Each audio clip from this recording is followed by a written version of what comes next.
But she gets a chance to cement her favouritism here, and she does have a 4-length win on a heavy track. Yeah, she just looks back. Mounting Yard was brought to you by Harvey Norman. Everything for men's grooming, shavers, trimmers, clippers, you name it. It's all there at Harvey Norman. He was elevated to the position of stable foreman there for Keith Dryden and Scotty Collings very recently. She was injured in a track accident. And in the first race here, the Golden Slipper favourite is favourite for the Riesling. That is She Will Reign. She was very, very short this. And they're off and racing well. She Will Reigns jumped out about midfield and from within scoots across from the outside. But She Will Reigns quickly on the muster now and races up into second right on the bridle. Then Lucky Louie from Villa Colada. Peruli settles just behind, followed by She's on Cue. Star Sensations pulling. And boy, Frolic gives away a big start in the early stages. From within rolls along at the lead at the 800 metres by a length on Lucky Louie. She Will Reign just sits behind them in third position, followed by Peruli on the inside of Villa Colada. Two further back to She's on Cue, Star Sensation, and Frolic being ridden stone cold at the rear. Coming to the turn from within in front. Lucky Louie staying close to the inside. Now She Will Reign, the hot favourite, is just stalking from within as they turn. So Moreira's come about 5, 6. No, he's going right to the middle of the track now and from within. And Ben Mellum's right in its slipstream on She Will Reign. And she's given a bit more rein to close off, and she does it very quickly. Here's Frolic coming right down the outside with a huge run. She Will Reign will have to left. Frolic moves up the outside. Frolic race to the lead. Kicked away. Ridden stone cold. What a performance this. Frolic draws away to beat She Will Reign. Villa Colada third. She's on Cue fourth. Further back to Star Sensation from within. Lucky Louie and Peruli. Great ride by Tommy Berry down the stands rail. Tommy's picked it. Tommy has backed his judgment. He walked the track earlier. He said outside fence, and that's exactly where he's come. The extreme outs. In She Will Reign, and Ben Mellum does the same thing as Tommy Berry, comes to the centre of the track and then gets out wide. And have a look at Tommy Berry down the outside on Frolic. This was some win, Brent. It was, and look, a lot of the shine has now come off She Will Reign as a result, but I couldn't be too critical of her performance given the fact that again, it was an extremely heavy track. She's performed well. Did Tommy get to the better part of the track? You would appear so. Seems, especially early in the day. When it's unknown. Yeah, and then he's sort of potentially got that advantage over She Will Reign. And look, she looked to try and come out and fight sort of strong late. She's clearly beat the rest of the field, and it just adds now a little bit more spice to the Golden Slipper, because if she'd come out and brained that field, she then tightens again in the market. Everyone thinks she's clearly the one to beat. But I think there was a few trainers, even David Hayes yesterday, walking around with a little bit more of a spring in his step, saying, well, she's not invincible. We've got a bit more of a... It was the first time that I've seen such a big difference from the outside to the inside, but to get that difference, you pretty much had to go right to the outside fence. You know, it was a massive difference. It was it felt like probably a soft 7 out wide and a heavy 9 for the rest of the track. So I thought that I wanted to go out there. Slipper, if she goes there in the size and Champagne? Yeah, definitely. Obviously, I don't think that a slipper's really her main aim. I think more size Champagne's going to be where she's most competitive and most effective once she gets over the trip, but it's hard. But the talking point here is She Will Reign, boys. What do you think? Look, I've always maintained that she's never been a 2-to-1 favourite in a Golden Slipper, and but she doesn't know that. I thought her performance was excellent. They seem to roll along here on a very heavy track. She hit the front there, and she was just a sitting shot in the middle of the track there from what we find out later was a fast lane out wide. So, look, the pack are a long way away. I think that's where she sits in the market. You know, I think she's always been you don't have a $3 favourite in a Golden Slipper, you know, a month before, 5 weeks before the race, and that's what she's had to put up with. So now that she's been beaten, let's come back to reality. It's a total forgive run on a very heavy track.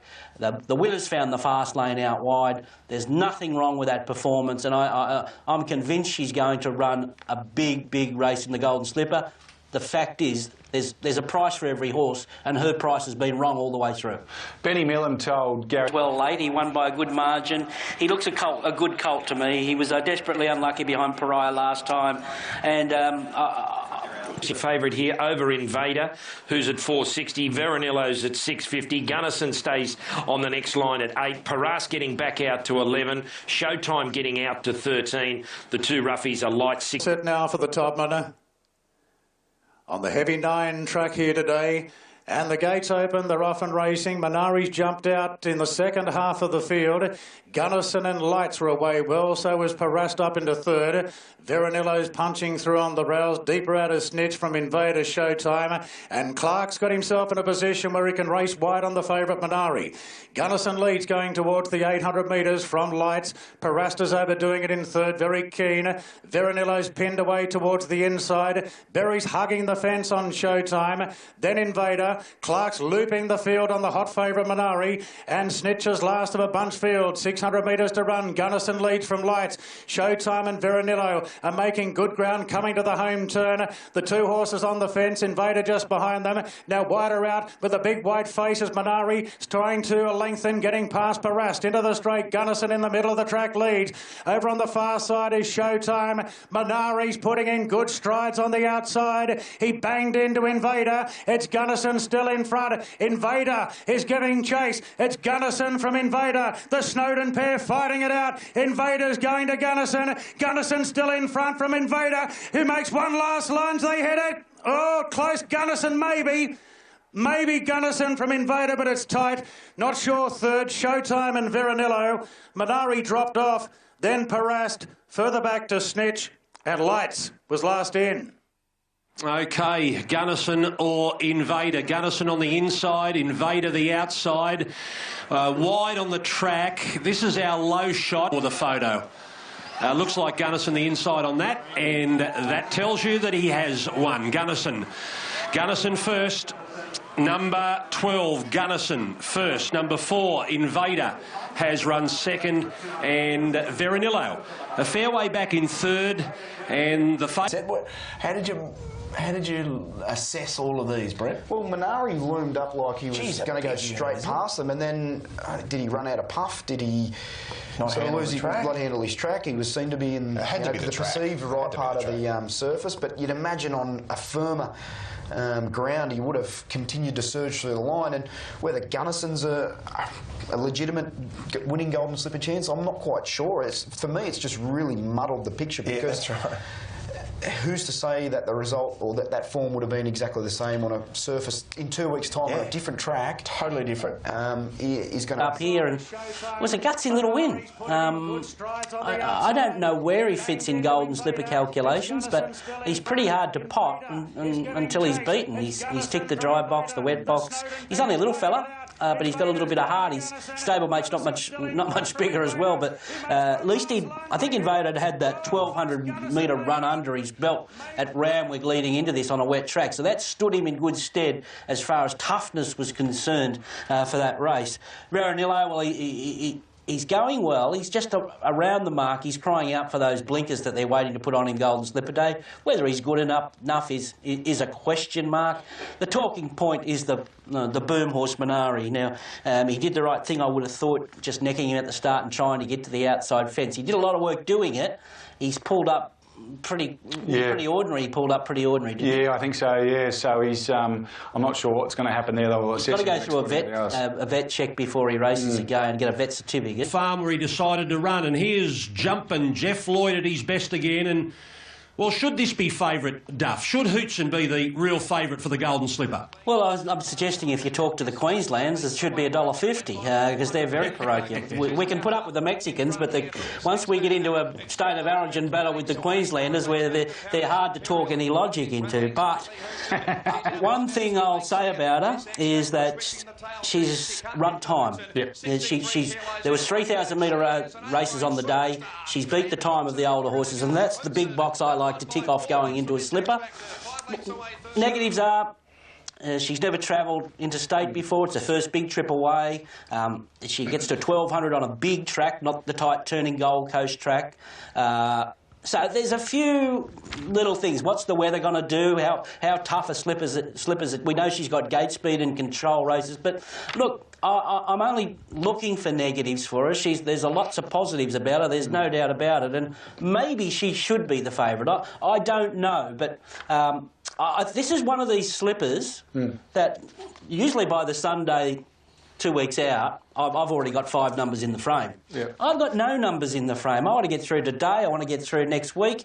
I want to see the barrier draw. This is there for the taking, this Golden Slipper. I think... Group 1 action about to happen here with the Group 1 Canterbury Stakes, the Canterbury BMW Stakes, 1,300 metres, and we're about to launch into the mounting yard. Now, mounting yard is brought to you by... There he is, Chautauqua, for the Team Hawks and Tommy Berry. Wow, he looks enormous, I reckon. Look, a lot of doubters about him today. It's the first time I put my hand in the pocket today. I think he's a class horse. I think up in distance suits him.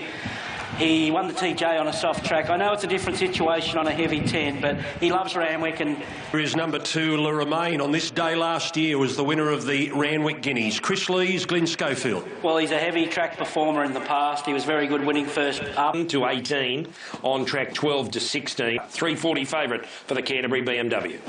He'll get a big cheer if he looms up. He's a crowd favourite, and we've seen him at his absolute best here at Raw Randwick. Yeah, and I wouldn't sort of hold that against him, that 5 weeks. It's just where he's going to get in run. Is he going to be the one? Hugo Foscolo jumped away very well. Music Magnate over on the inside going to second. Le Romain is pushing forward, so is Japanisma. They're followed by Too Good to Refuse from Impending. 2 further back to Haraki, and Chautauqua's last and about 9 lengths off the leader, which is Hugo Foscolo at the 1,000 by a length on Le Romain. Sitting up on the outside, Music Magnate behind, then Japanisma the outside. A length further back to the 3-year-old Impending, followed by Too Good to Refuse. 2 off to Haraki. Berry sits pretty quietly on Chautauqua, last 4 lengths behind the second last horse. Hugo Foscolo leads by 3/4 to Music Magnate, getting closer. Then Le Romain from Japanisma. Further back to Impending, Too Good to Refuse. Haraki and Chautauqua. Berry's going up the inside as they race around the turn. Music Magnate goes up to Hugo Foscolo. Le Romain, Impending, travels up the outside. Haraki, Chautauqua's going up towards the rails. It's Music Magnate being tackled by Chautauqua, but down the outside is Le Romain. Chautauqua, Le Romain, Impending and Haraki the outside. Great finish coming up. Le Romain goes to Chautauqua. Le Romain, Chautauqua, nose and nose to the line. They hit it. Oh, close. Close one. Le Romain and Chautauqua. What a finish. Haraki third, followed by Impending. Music Magnate, Too Good to Refuse. Japanisma, Hugo Foscolo last. What a finish. What a race. What a race. And who has won? Who has got that all-important bob in? To the inside, might have been in front before the line. Le Romain has lunged on the outside as he got it. Photo coming up. I'd say so. Le Romain or Chautauqua? When we've seen close, Le Romain wins another Group 1. Good luck to him. He's a fighter, he's a tiger, and he's better than ever, this horse, Le Romain. He's a real Doncaster mile, this horse, Le Romain. He's a real Doncaster mile chance. Take nothing away from the second horse. The winner just found the lane first. Nothing Tommy could have done about it because he wasn't travelling any good to come to the outside, so he had to play the inside and then wander out. So yeah, he'll do. Now, what's next? He'll, he'll take on Winks in a couple of weeks. But the Doncaster's been his aim from the time he come in. Okay, good luck with him. Thank you. There's Chris Lees, who'll go over and... Thank you. There's Chris Lees, who'll go over and... Haraki has run third. Fourth home was number 8, Impending, and then Music Magnate was... Discussion about Tommy Berry's ride. For mine, he saved a lot of ground going out to the inside. Then he got out to the outside where the best part of the track was. If we pick up the vision here, I can't see how he could have gone out wide and still defeated Le Romain, who is underrated, Brent. It's his third Group 1. He's a quality animal. Yeah, it's a bit like his trainer, Chris Lees, because I think people underestimate how good a horseman he is too. Yeah, and great call. What he can do with his team from Newcastle. And now this horse has won a Randwick Guineas, where he was the giant killer beating press statement. He was a short price favourite.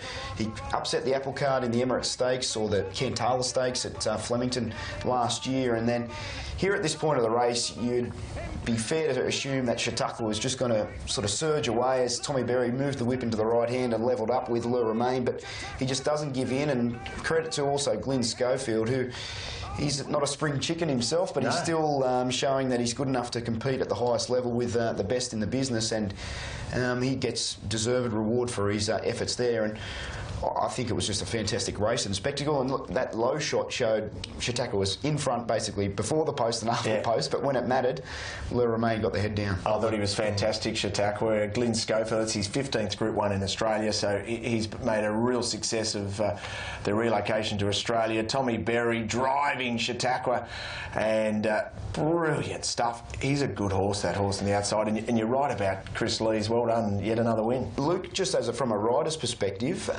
cutting... Documented that he's got to get into his rhythm, and geez, he didn't want to be in his rhythm early, so it was a great performance, Tommy. And look, it's been a ride that's been talked about for the last 24 hours since, or the last 12 hours or so since the race.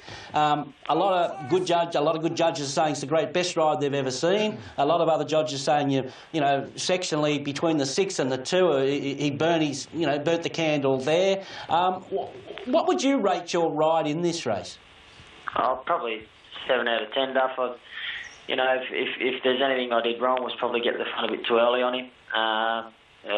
People probably criticise the early part of the race. With horses that step up in distance, they tend to be able to settle closer to the speed without being taken outside their comfort zone because of the natural pace in their legs.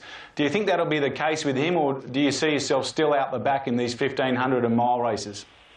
No, I think he's favourite, and he's just going to go down the tunnel now, but she's been walking around here for quite a while on the pony. Ron, you first. Look, I thought she was a little bit suspect this morning when she was $3.50, and, just with the price and the wet track factor, but she got to $5.50. That's a little bit silly for a mare like her. She's had 2 trial wins, which are great. She won this... Equal favourite with Red Zell and Sapito at $5. Since that point in time, she's trimmed up, but also so has Ball of Muscle. And in fact, he's onto the second line of betting on his own now after being 4th favourite. But English, the outright favourite, the 7, she's a $4.40. Light is on, and we're set for action. Favourite drawn the fence, English. Bit of movement wide out. Go. Racing down the challenge. English has jumped in the second half of the field. Red Zell and Jungle Edge won the start, but Ball of Muscle sliding through to join them. Felines on the back of the speed from Kentucky. Miss deeper out. Dalciello. Sapito's pretty deep. English second last and a couple after. Wouldn't it be nice? Ball of Muscle takes the lead narrowly coming up to the home turn from Jungle Edge and Red Zell the outside. Dalciello's out 4 wide, followed by Kentucky Miss. Felines creeping closer. Sapito just slightly held up for the time being. English will have to take a run towards the inside, so wouldn't it be nice closest to the fence? Ball of Muscle turns in front of Jungle Edge and Red Zell. English is starting to scoop them up in the centre of the track. Going between runners, Felines, and further back to Kentucky Miss. Sapito right down the stands rail. English in front. English from Red Zell. Felines. Sapito's getting tight for room. English kicking from Red Zell, who's making a late surge. It's English in front of Red Zell. Red Zell's levelling up with English. Missed. English makes it back-to-back challenges just in a close photo from Red Zell. Third between Felines and Sapito. They beat off Jungle Edge, then Dalciello, Wouldn't It Be Nice, Kentucky Miss, and Ball of Muscle was the... Well, it looked like that outside lane again with Red Zell. English comes out to join Red Zell. She'll get the bob in and she'll get the photo here. English, a great return. She's untouchable at this 1,000-metre distance, and now that she's ticked off that heavy track box, it was a big query coming into the race. But look, she had to make her ground in the worst part of the track and did it well. She's a good mare. Red Zell and Adrian Bott, number 2, Red Zell second for the Snowdens. Red Zell ridden by Kieran McAvoy and number... Harley had the best placement on the track, as it turned out. She was a little bit of a question mark on a very heavy track, but class prevailed here, definitely. I thought it was close to one of the wins of the day. We know how good she is when she's right. She didn't come up in the spring. She might be just an autumn mare. She may be just a 1,000-metre horse. Who knows? Because her record over the 1,000, she'd won this race last year, first up, and she digs in deep here. I thought it was a terrific win. Redzell was pretty good first up there, and Sapedo run a better race, but it was all about English there. I thought she was terrific. She only had 2 horses to her inside as well, so the majority of that pack were out there in the better ground. I agree with Duff. I thought it was one of the wins of the day. We all talk about her. Group 1 Randwick Guineas, our manning yard brought to you by Harvey Norman. Everything for men's grooming. Field here. For $1 million, they race over the mile. 5, so they're both 460. Invincible Gem, who was 6 into 420 earlier today, has got back to 550. On track, Man from Uncle's the outright favourite at 440 in from 5. Coming through second pick, 380 to 480. Invincible Gem equal with it, 460 to 480. Then we go to Inference and Malays, numbers 3 and 9, at $9 each of 2. Inference is out. Stayed with him to a certain extent. Surprised there's not more money for Inference. Coming through fairly solid at the 480 there. Stand by for a break. And they're off and racing. Akatur missed the start, and Invincible Gem jumped best. Man from Uncle and Captain Duffy are on the improver. Malays has found a good spot early in 4th, then coming through, who's going through on the inside of Hardham. Now further back between runners. Second last is Impavido and Inference the last one. It's the lone filly of the field. Invincible Gem leading for Abdullah by a length on Man from Uncle, getting closer. Captain Duffy taking a sit now in 3rd, followed by Malays. Wider out is Hardham. Coming through midfield on the fence, wider out Manolo Blahnik. Then came Harper's Choice from Akatur, Rimpavido, and Inference is the last one. 600 metres to run in the Guineas, and Invincible Gem the one to run down. Man from Uncle in second from Captain Duffy. Further back to Malays is pulling out, coming through, hunting through on the fence as they straighten up now. Just over 400 metres to run. The filly's got a kick. Invincible Gem a couple in front, coming through closest to the inside. Man from Uncle, then Hardham. Further back, Impavido, and Inference is making good ground. Invincible Gem coming to the stands rail in front from coming through with Inference closing off hard. Invincible Gem, she's got Inference surging home on the outside. Inference goes up to Invincible Gem, and Inference has come from last to win the Guineas. Inference beat Invincible Gem, coming through 3rd, Impavido 4th, followed by Man from Uncle, then Hardham from Harper's Choice, Captain Duffy, Manolo Blahnik, Akatur, Malays was last to finish. Inference has won the Randwick Guineas. The only problem was going to be, was there enough room between Invincible Gem and the outside fence, and somehow Tommy Berry squeezed through. Yeah, I think Brenton was thinking, I want to shut this door there, where he could smell that horse coming at him at about the 50-metre mark. But look, there's a Derby horse if I've ever seen one. He's still half a run short there. He's come from last. He's going to Tommy. He comes to win the big race of the day, $1 million race, and he's a high-quality stayer, this horse. Look, she's so brave, that little filly, Invincible Gem, coming through, had to go. Little filly has tried a hard out, and number 5 coming through has run 3rd. We're just watching this head on again. Invincible Gem couldn't get great momentum. It was very tight, so I pulled the stick through to the right and he pushed him up as close as I could to the outside fence. But you know, like, I can't thank the Hawks team enough. They've been great support to me. He's always been a good horse, this guy, and I put him up the fence in the Derby in Melbourne, so I didn't know if I'd get on him, but you know, like, he's such clean-winded. He'll stay all day, and the key to him today was switching off, because he can get going a little bit. A lot to look forward to heading towards the Guineas, the Rosehill Guineas and the Derby. Bring it on. Well done. Cheers. There's RC Derby. He's last at the moment. His name is Inference, and he's a son of So You Think, and suddenly now there's other discussion points for Coolmore, because So You Think, I think, is going to be an outstanding stallion of stayers in the future. They've just announced American Pharaoh is coming out to Australia as well, the Triple Crown winner from America. But here's Tommy. He's getting out there nice and wide, and I tell you what, Matty, have a look at this turn of foot. This was awesome. This is important for So You Think, because I was a bit of a knocker of So You Think. I always thought they were late maturers, and none of them had a killer punch acceleration. Well, they're only just 3-year-olds. I could have said, however, I reckon he's going to find a really good niche as late maturing middle distance staying horses to fill a really big void. You're very quick to form an opinion, Matthew, without letting it all unfold. You're a quick judgment. I knew we'd get him in eventually. No, I think that it's a good sign that So You Think is then going to be the look, I think it's the right form going to the Randwick Guineas, but whether it transpires in the same direction, because a lot of the situation out of this meeting yesterday, clearly we're on an extremely heavy track. And he found a travelator. I mean, I heard Michael Hawke say, he's a... strong. It was a travelator. I heard Michael Hawke say that he's, what term did he use, a superstar or something. I thought, bog track travelator, let's wait and see on that one. Well, let's have a listen to Michael Hawke. And then also I'll bring Luke into this conversation, because keep in mind where that horse is.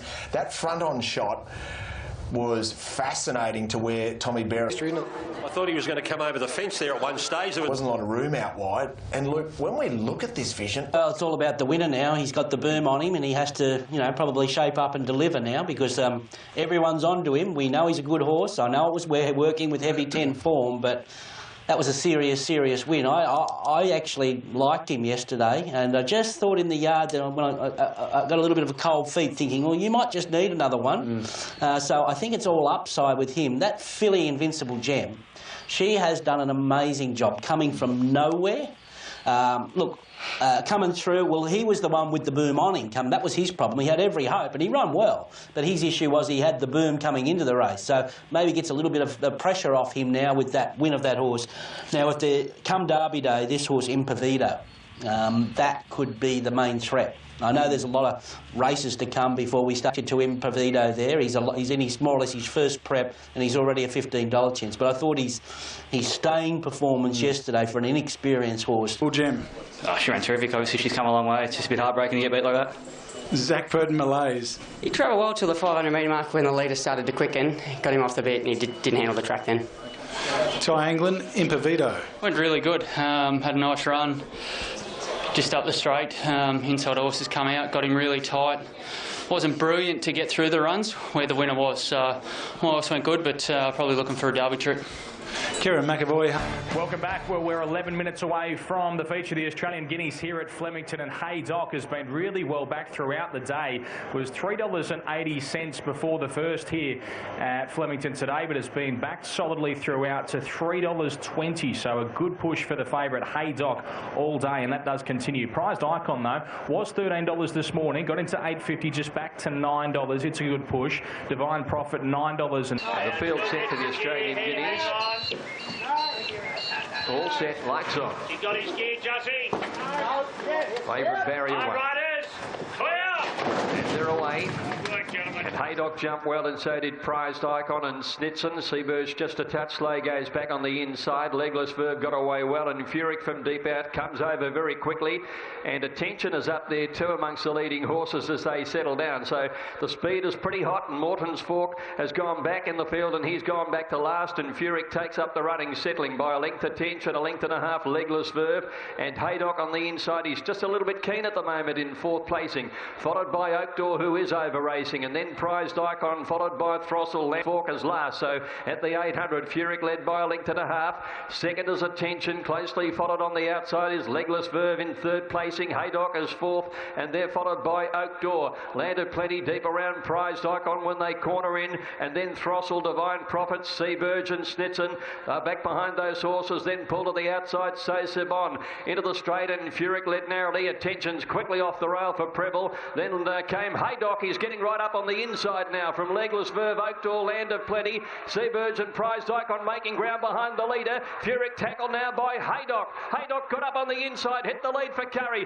Seaburge is following him home. Prized Icon getting through. Haydock a good leader though. At the 100 he's two in front of Prized Icon. Harlow Gold. Haydock in front. Will he run the mile out? You betcha. Haydock beat Prized Icon. Snitson get home for third, and then Harlow Gold enter home, followed by Oak Door and Seaburge, Divine Prophet. Next over Land of Plenty, So Sabon, Attention, followed by Furyk. Well back in the field to finish is Throstle, Legless Verb, Morton's Fork and Inside Agent. Oh, this will be a magic moment. Tony McAvoy wins his first Australian Guineas, as does Luke Curry. Haydock, the favourite, $3.40, Victorian official price, $3 and $1.80 is denied. The Derby winner, Prized Icon, $2.80 for James Cummings and Dean Yendall. Wins. What a performance. Yeah, it was a terrific win. Look, he's got a great acceleration is what he's got. Change up speed, and he got the winner's run, inverted commas, right in behind them. A bit keen early, but he got... Their team have, stuck with me.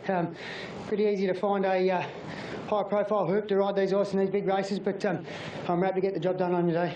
Luke, you drew well, and then a bit, but as the race went on, he settled back down, and he showed a great turn of foot when he got a run through, and I was a little bit worried that I had to use him to take that gap a little bit sooner than what I would have liked, but you know, sometimes beggars can't be choosers, Sam, and I was able to take it when it came. How good is that feeling? Through that gap, and he showed that turn of foot. It was a good feeling. When you were watching the race unfold, were you always confident? Look, I was really happy in the run. Luke used his barrier a little bit, and the horse was a touch keen for a couple of strides, but like Luke can, he can get him back underneath him, and then I was really pleased in the run. He just travelled, and we just needed an out, and he went back in, and it came through, and the horse did the rest. So, you know, look, he was a deserved favourite. Like that, and I'd like to have a few more. Especially when you're on the favourite. Gee, the build-up was really solid around the favourite. Everyone was talking about Haydock, and when you draw an inside gate, all Luke needs to do is get the horse to settle, and then you should be able to win. So, probably a different feeling compared to winning a Group 1 on Suavito, who wasn't necessarily the favourite. You had a lot of expectation here. Yeah, I actually turned my phone off on Friday. Friday morning I thought no social media, no phone calls, because yeah, I didn't need to be worrying about what everyone else was worried about. One thing I thought would take me would take me out was attention in front of me. So I was trying to ride two spots there and not leave the fence, but give myself that opportunity that if it did quicken away, I could come out probably underneath Legless Verve, or it ended up shifting out attention anyway, and probably could have got the run through between those two runners. What's that feeling like in the last 100 when you know you're clear, but you're starting to feel that there's a bit of momentum coming behind you? Yeah, you're sort of looking at the winning post and hoping that it's coming up quicker and quicker. So, yeah, when he darted through inside, you know, you're still, Flemington's it's a bit daunting from the top of the straight there, looking down at the winning post. But yeah, when he darted through, I just I looked at the clock tower and thought, well, we're near enough to the clock tower now. I'm going, and I just pray that he was going to hang on. Do you know? I mean, we know because we're. If we look outside the winner, well, firstly we get the first tick for the VRC Derby. There's so much discussion about the VRC Derby, what a bad race is, horses can't recover. Well, the winners run second in a Group 1, and the horse that ran third and arguably should have won, Inferences, won a Group 1 yesterday. So we can put that to bed. But when you looked at that, you split the furlong, but run well. Damien Oliver, Sosie Bond. He ran well. His fitness just gave out late in the race. Dwayne Dunn, Divine Prophet. Yeah, had a good run in transit. Just this track hasn't probably played for the back markers to run on. It was difficult from back there. Our Derby flops. But his two runs this campaign haven't been too good. And right on cue, the wonder of television, Brent Zarafa. You asked for a New Zealand Derby. We produce a New Zealand Derby. Here's Rising Red. Mickey D in the saddle. He'd had a pretty torrid run. He's about to take over the lead. He won a midweek meeting at Sandown before that, and then down the outside, for the first ever time in Tiako Racing's history, they've won the New Zealand Derby. Consider how big they are. And a horse with a great name, Ginger Nuts, wins. And he was a late entry into the Derby. They had to pay the nomination fee because he hadn't been along the acceptances. And there you can see Sacred Elixir back along the inside, running about 4th or 5th. But speaking with Trent Bussetton, he was delighted with the run of Rising Red. And he said, don't worry, we're bringing him back to Australia. He'll run in Sydney, Brisbane, South Australia. Well, it doesn't matter where he's a staying three-year-old. He's a staying three-year-old. Ginger Nuts beating Rising Red. But he said, for comparison to Anaheim, he's got a much stronger opinion of Anaheim, who ran in the Randwick Guineas, the Australian Guineas yesterday. He's the more Australian Derby type, who has that ability to potentially win a real feature Group 1, rather than Rising Red, who's probably punching above his weight and is going to give his owners a terrific ride. I reckon it's a group of whacking 3-year-old stayers you see. There's nothing in the hemisphere of an It's a Done Deal. I mean, they're just a group of slogging 3-year-olds, aren't they? Well, it's too. Once again, those brash statements. Once again, you've gone off a little early. There's a list of them if you need it, Brent. That's that in front of you there. That's I reckon the horses. Inference and Pride Prize Icon, a quality threat. Market was set. Aspect has been backed throughout, 7 to 6 today, but was also found early on. Ground Break, $8 to $9, $9 to $9.50 for Colesberg. Then through the Group 2 MSS Security Size Produce Stakes at Flemington over 1,400 metres, a race with a long history. And the favourite Victorian official price is Eshtarak for the Lindsay Park Opera. Away. Oh, Eshtarak didn't jump well today. He's back third last on the inside. Colesberg behind him with Ufei. And first out is Coney trying to find the lead ahead of Aspect, who's jumped well and goes forward as notified. And Toga picked to settle down third. And they're followed by Feng Chu on the rails and the rest on the outside of Ufei. A dozen lengths covered the field. Coney at the 800 metres showed the way. About 3/4 clear. Aspect is running second. Feng Chu on the rail is third. And Toga picked to get a lovely trail fourth over on the outside. Next is Eshtarak. Oliver's got him up to about fifth around the home turn, followed by Ace High. Colesberg off the bit down on the inside, and they're followed by Ground Break when they corner in, and into the straight they race now. It's Coney being tackled by Aspect on the outside, and Toga picked it, peeled out for his run. Right behind them then is Feng Chu angling to try and find his way clear, and Eshtarak has gunned down the outside. It's Coney in front of Aspect. They head to the 200 metres. Coney and neck, Aspect grinding away, and then Toga picked her. Eshtarak can't get there. It's Coney giving a terrific kick to Linda Meach from Aspect near the line. Coney, Aspect having a last dive, and Coney and Aspect. Oh, gee, that's a tight one. They've hit it together. Photo finish there, and third placing is another picture, and that's between the Magic Man's Feng Chu and Toga Pictor, ahead of Ace High. And behind those to finish in the race then was Colesberg. Eshtarak. Well, the start was obviously costly for him. Then came Black Sail. Ground Break didn't come on, and at the end of the field is Ufei. Well, there you have it. Linda Meach has lasted with number 8, Coney. Jane Ible's pick of the yard for Peter Morgan will win by the narrowest possible margin over Aspect. Tony McAvoy and Luke Curry in a fantastic duel over those produce stakes here at Flemington consistently since 1862. And she becomes the first female jockey to win this time-honoured race. Well rated. Just a tactical masterclass on the track that sort of, as we've discussed numerous times, was favouring those on speed and down on the rail. She went forward. She controlled affairs on Coney. He doesn't have a turn of foot, but he was able to keep on kicking on. Off the bit down on the inside, and they're followed by Ground Break when they... Great performance by Coney to hang on and win for Linda Meach. And Peter Morgan, one of the nice guys of racing. Everyone loves Pete, and good to see him with another good horse. Pete, we used to call him. Correct, Billy. He hasn't had to patch this one up because he's a really nice prospect, Coney. Yeah, well, and Damien Oliver was riding Eshtarak, the favourite here, which went around to even money, and obviously a fair bit of discussion then was centring around its performance and whether that was as a result of the track or what was going on. But Damien Oliver was pretty clear in his thoughts on what transpired and what was damaging to his horse's winning chances, and that was the fact that he was slow out of the barriers and had to settle in a position further back than he wanted. And then he said the tempo was just there to suit those up on speed. Linda was able to ride Fragonards, and then 26 to 17, and a good go at a good price for Red Is the Rose. That has attracted some good sized bets, in fact. Red Is the Rose, 14. Race 5, the Group 2 Cuny Stakes, the 66th running of this feature race for the 3-year-old fillies over 1,400 metres, and Victorian official price has a shorty, I Am a Star, into odds on at $1.95. Sales, in she goes. She's 100 to 1 chance here, and the field right to run for the Cuny. I'm a Star, the warm favourite. Right, guys, quick! Racing. And Oregon's Day missed it by about 5 lengths. And the first one to bounce out of the stalls was Red Is the Rose. Found the lead in pretty comfortable style ahead of Ali Kazoom, quickly to second on the outside. Modern Wonder gets a beautiful trail third, and close up fourth is the favourite I'm a Star.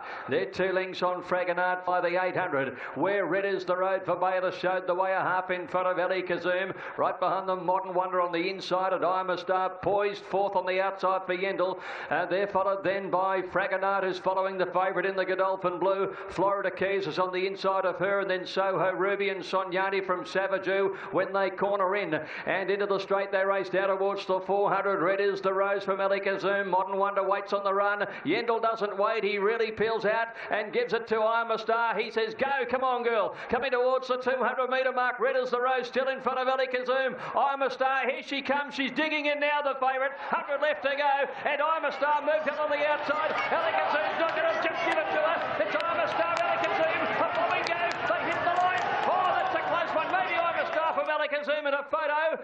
Canedna's got home, might have grabbed the third place ahead of Red as the Rose. They're followed by Oregon's Day flying home when it was all over, and then a missed opportunity. And they're followed by Navajo, Savaju, and then Florida Key, Soho Ruby, Modern Wonder, Sonyani, one of the last in. What a She'll race. get it. What a finish.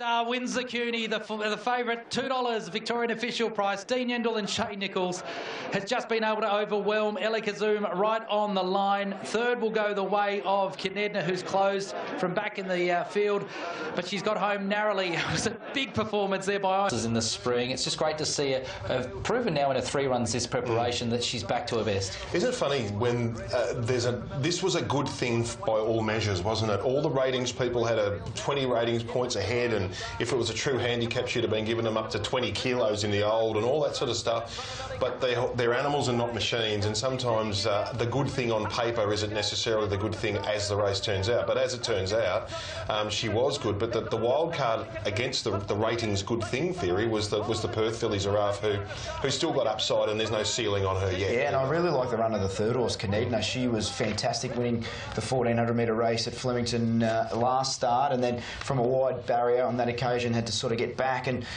was in a position that was made awkward, but you can see her closing sectionals were quite strong there. You rode Red is the Rose, Regan. She looks to be a nice improving filly that obviously... $8.50 into $8, and Illustrious Lad has been steady. Terra Vista's a drifter. Voodoo Lad goes in a couple of points, and Super Cash does as well. $17 is the price there. There's been others at even bigger prices that have been backed, so plenty of support, and everyone having a bet in what looks like an outstanding Newmarket with Extreme Choice, the one that is on top of the market. Millions. Just had the running of the Group 2 Far Lap Stakes at Australia, and has been for a long, long time. May not be the richest sprint race, but the one many want to win. The favourite through the Victorian official price. It's been a fantastic betting duel. Extreme Choice is now the favourite, $4.20 into... This is horse Spieth is just a drifter at this stage. $4.60 is the price. The one they've been backing is Extreme Choice, $3.80, and it's been a really good push, given $5.50 was available this morning at a price. Newmarket. All set, and they're racing. And Extreme Choice and Star Turn began fast towards the outside. They're going towards the middle of the course in the early part. And away quickly down towards the inside was Shydell and Redkirk Warrior not far away. So they all cross towards the intersection. And it's Star Turn for Boss, who shows the way in the green colours ahead of Shydell closer to the inside. Wider Illustrious Lad in the shadow roll. Redkirk Warrior's up there. Extreme Choice is extremely deep and heading towards the front as well. And then came the quarterback around Terra Vista. They were being followed by Spieth, who's got back towards the inside. He's about midfield on the fence. Voodoo Lad's on his outside with the Inspector. Super Cash is out very deep in the course, and then Tavachi and the quarterback. Star Turn at the 500 led the Newmarket field with Redkirk Warrior the outside.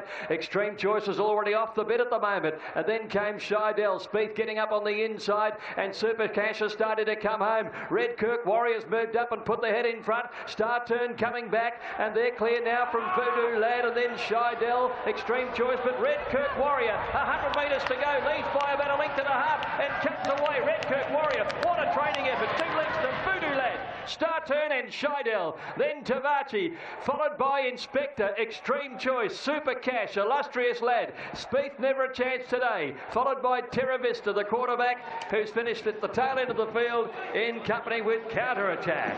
100 years of history has been turned over. The last horse to win a Newmarket handicap first up was Polycrates in 1917, but the Lindsay Park operation have done it again. Genius trainers, and they've done it with Redkirk Warrior. Regan Bayliss, his first Group 1 success, an outstanding talent he is. $35.80 and $6.60 Redkirk Warrior. Voodoo Lad also first up, $4.30 for Darren Weir and Damien Lane, and third has gone to the 3-year-old Star Turn at $3.10 ahead of the Oakley Plate winner Shydell. How good is this feeling? A Group 1 Newmarket handicap, Redkirk Warrior, he's a star. Oh, you know, ever since I was a little boy, you know, all I wanted to do was be a jockey, and to be here on Super Saturday, and no, I'm numb. I can't talk. Just none. He's just... Regan Bayliss, one of the bright young stars we have in Australian racing, taking out his first Group 1 with the Lindsay Park operation, who have been amazing supporters of his. Of course, also being apprenticed to Galatians, you're a history maker in your own right, but to turn over 100 years of history in a race like the Newmarket Handicap and win this with a horse first up, a phenomenal achievement. Yeah, it was fantastic. We've been telling everyone, Tom and the team at Lindsay, that he's the best horse in the stable. He just hadn't had a chance to show everyone yet, but I think he put his hoof up today. Great effort by Jules, our farrier. This horse was retired from Hong Kong through Jules, our farrier. This horse was retired from Hong Kong through feet issues, and he fixed it. He's had a wind operation, and he's a superstar. So we're coming to Sydney. What could have been, though, without all those problems? It's a phenomenal effort to win a Newmarket Handicap, but to get him back on track after all those Newmarket Handicap. And Extreme Choice and Star Turn began for Stowe, leads by about a length and a half and comes away. Redkirk Warrior, what a training effort. 2 lengths to Voodoo Lad, Star Turn and Scheidel. Then Tavachi, followed by Inspector. Extreme Choice. First horse in 100 years to win the Newmarket Handicap. First up, a phenomenal training performance by the Lindsay Park operation and a beautiful ride by Regan Bayliss. Voodoo Lad, another horse into the race, first up, running second, and Star Turn setting the speed, finishing third ahead of Scheidel and Tavachi. Matt, it was an amazing race. Well, it was a funny-looking race to me. It was a one-dimensional Newmarket in a way, where there was a smaller field and they all went to the one side, and we'll talk about the attraction to that side in a minute with the way the track played. But the first surprise was that you were right up there on the speed on a horse that, on most speed maps, most people thought you'd be charging late like Tavachi did. But and then you won by 2 lengths, and David Hayes says best horse in the stable, but he went around 40 to 1, so there was a lot to think about, wasn't there? But for you, it was just a cruise. Yeah, most definitely, and I agree with you, Matt. I thought I'd be in the second half of the field, hopefully following a horse like Scheidel or Illustrious Lad, but when he jumped so well and just really travelled so well for me the whole race, and well, I sort of got to about... Quite nicely, you can see Scheidel there in the red sleeves going forward, and then all of a sudden we'll see Star Turn in the Vinery green and white colours, Glenn Boss just working his way across the field. Yes, obviously jumped very, very well. I was sort of just mindful when Star Turn did cross. I just thought it was absolutely perfect for me, just that I had a horse to sort of a little bit of a bunny to follow down the straight. You know, it was his first time down the straight, so I think that was a massive advantage to him. Obviously in the right part of the track there, and just travelled so well for me. If anything, was a touch fresh, raced a touch keen underneath me, which just makes his win look even better. And it was about this moment when I passed Star Turn on the bridle, and I couldn't... Stop looking left and right. You're ruining the camera angle. I couldn't believe it, really, and as I said, I thought something would have to be very good to come from that part of the track behind me to run over the top of me, and that was the case. It's an amazing story with this horse. He's got a pedigree to be a middle distance galloper. In fact, he was purchased to go to Hong Kong. He ran in a Hong Kong derby over 2,000 metres, but since he's come to Australia, he's had a fair share of niggles, which David Hayes mentioned he's been able to get on top of. It's a funny story because he started in England, 2,000 metre wins, so that's what the Poms do. They run them out of their comfort zone because of tradition. So he runs over 2,000, then he goes to Hong Kong for half a dozen runs, runs the favourite in the Derby, didn't stay the trip. Feet issues, wind operation.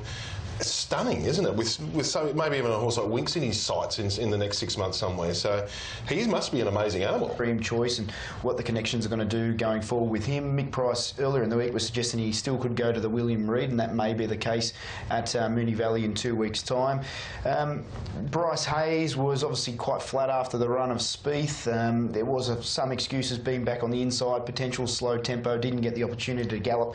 There was a tentative booking for the horse to head to Royal Ascot and fly out on the 31st of May. Now, the connections spoke last night. They basically need to make a decision in the next sort of day or two whether that will go ahead, because Bryce wanted to give the horse a break if he was going to go to England and forego sort of running in either the William Reid or the TJ Smith. But now he's thinking, well, can I really travel a horse that far around the world off the back of that performance? So I'd imagine that maybe the William Reid, potentially the TJ Smith, could be the likely scenario for that horse, because it would be a brave thing to... Voodoo Lad. Super run. Winner was exceptional on the day. Corey Brown, Terra Vista. Look, he looked disappointed on face value, but he landed a lot closer than I wanted him to be. The speed wasn't in the race today like it was in the Lightning, but look, he was okay. He wasn't great. Damien Oliver, Scheidel. Yeah, look, she was really brave. I just couldn't pick up the few in front of her. Hugh Bowman, Spieth. Slow speed worked against him, but I didn't have a lot of room anyway. He went to the line with a bit in hand. Dean Yandel, Inspector. I think it was the only horse that never got knocked down in the race, so he actually ran pretty well. Joe Moreira, Extreme Choice. The race didn't play on his way. The idea would be getting some cover with him, but I didn't have a chance to put him behind horses. And for that, I think he burned himself a little bit for being travelling king on the outside of everyone. I think his run was fair, wasn't totally bad, but if things went... Time here on racing.com. We'll have a look at the market with Crown Bet now, and we have $3.80 the field. There's 11 starters here, just the one scratching from the original field, and it is Humidor, our favourite, $3.60 to $4, but it's firm back up to... This is the 155th running of the Group 1 Australian Cup over 2,000 metres. Always one of the highlight races of the year in Australia. And Humidor is the favourite for Darren Weir. $3.90 to $4. Jamaica. Field is ready. They're off in the Australian Cup. And the starters caught them in a pretty good line too. Jamaica from wide out began well, but it's Ecuador who pounced on the lead ahead of Awesome Rock, Jamaica, Stratum Star and Tom Melbourne through the early stages of the race. And Lane has taken back Humidor. He's gone back third last at the 1700 as they make their way towards about the 1200 metre mark now. And Ecuador showed the way. Jamaica's got up into second placing on the outside of him now, and then came in third spot, a length and a half away to Awesome Rock. They're 2 to 3 lengths on Stratum Star, Tom Melbourne, followed by Mourinho out wider, and then Telly back on the inside, followed by the United States, 2 to Humidor, half a length to Boom Time, and last is Exospheric, about 10 lengths first to last. Down the side, 800 metres left to go, and Ecuador is leading by about a half to Jamaica, who did it tough early. Round the outside, Mourinho was off on an early move, 4 wide, and Awesome Rock came with him. So a line of 4 at the home turn, 600 to go. In behind them, Stratum Star and Tom Melbourne. Humidor creeping up on their back as they peel around the turn, with the United States pushing out into the clear as well. Jamaica took the lead around the home turn from Ecuador. Awesome Rock 2 lengths away, running on well. They're followed by the United States and Humidor out deep. Jamaica, she's started tough early. She leads at the 300. She's out by 2 lengths. Heads up Humidor. The United States starting to pick her back. It's 2 lengths.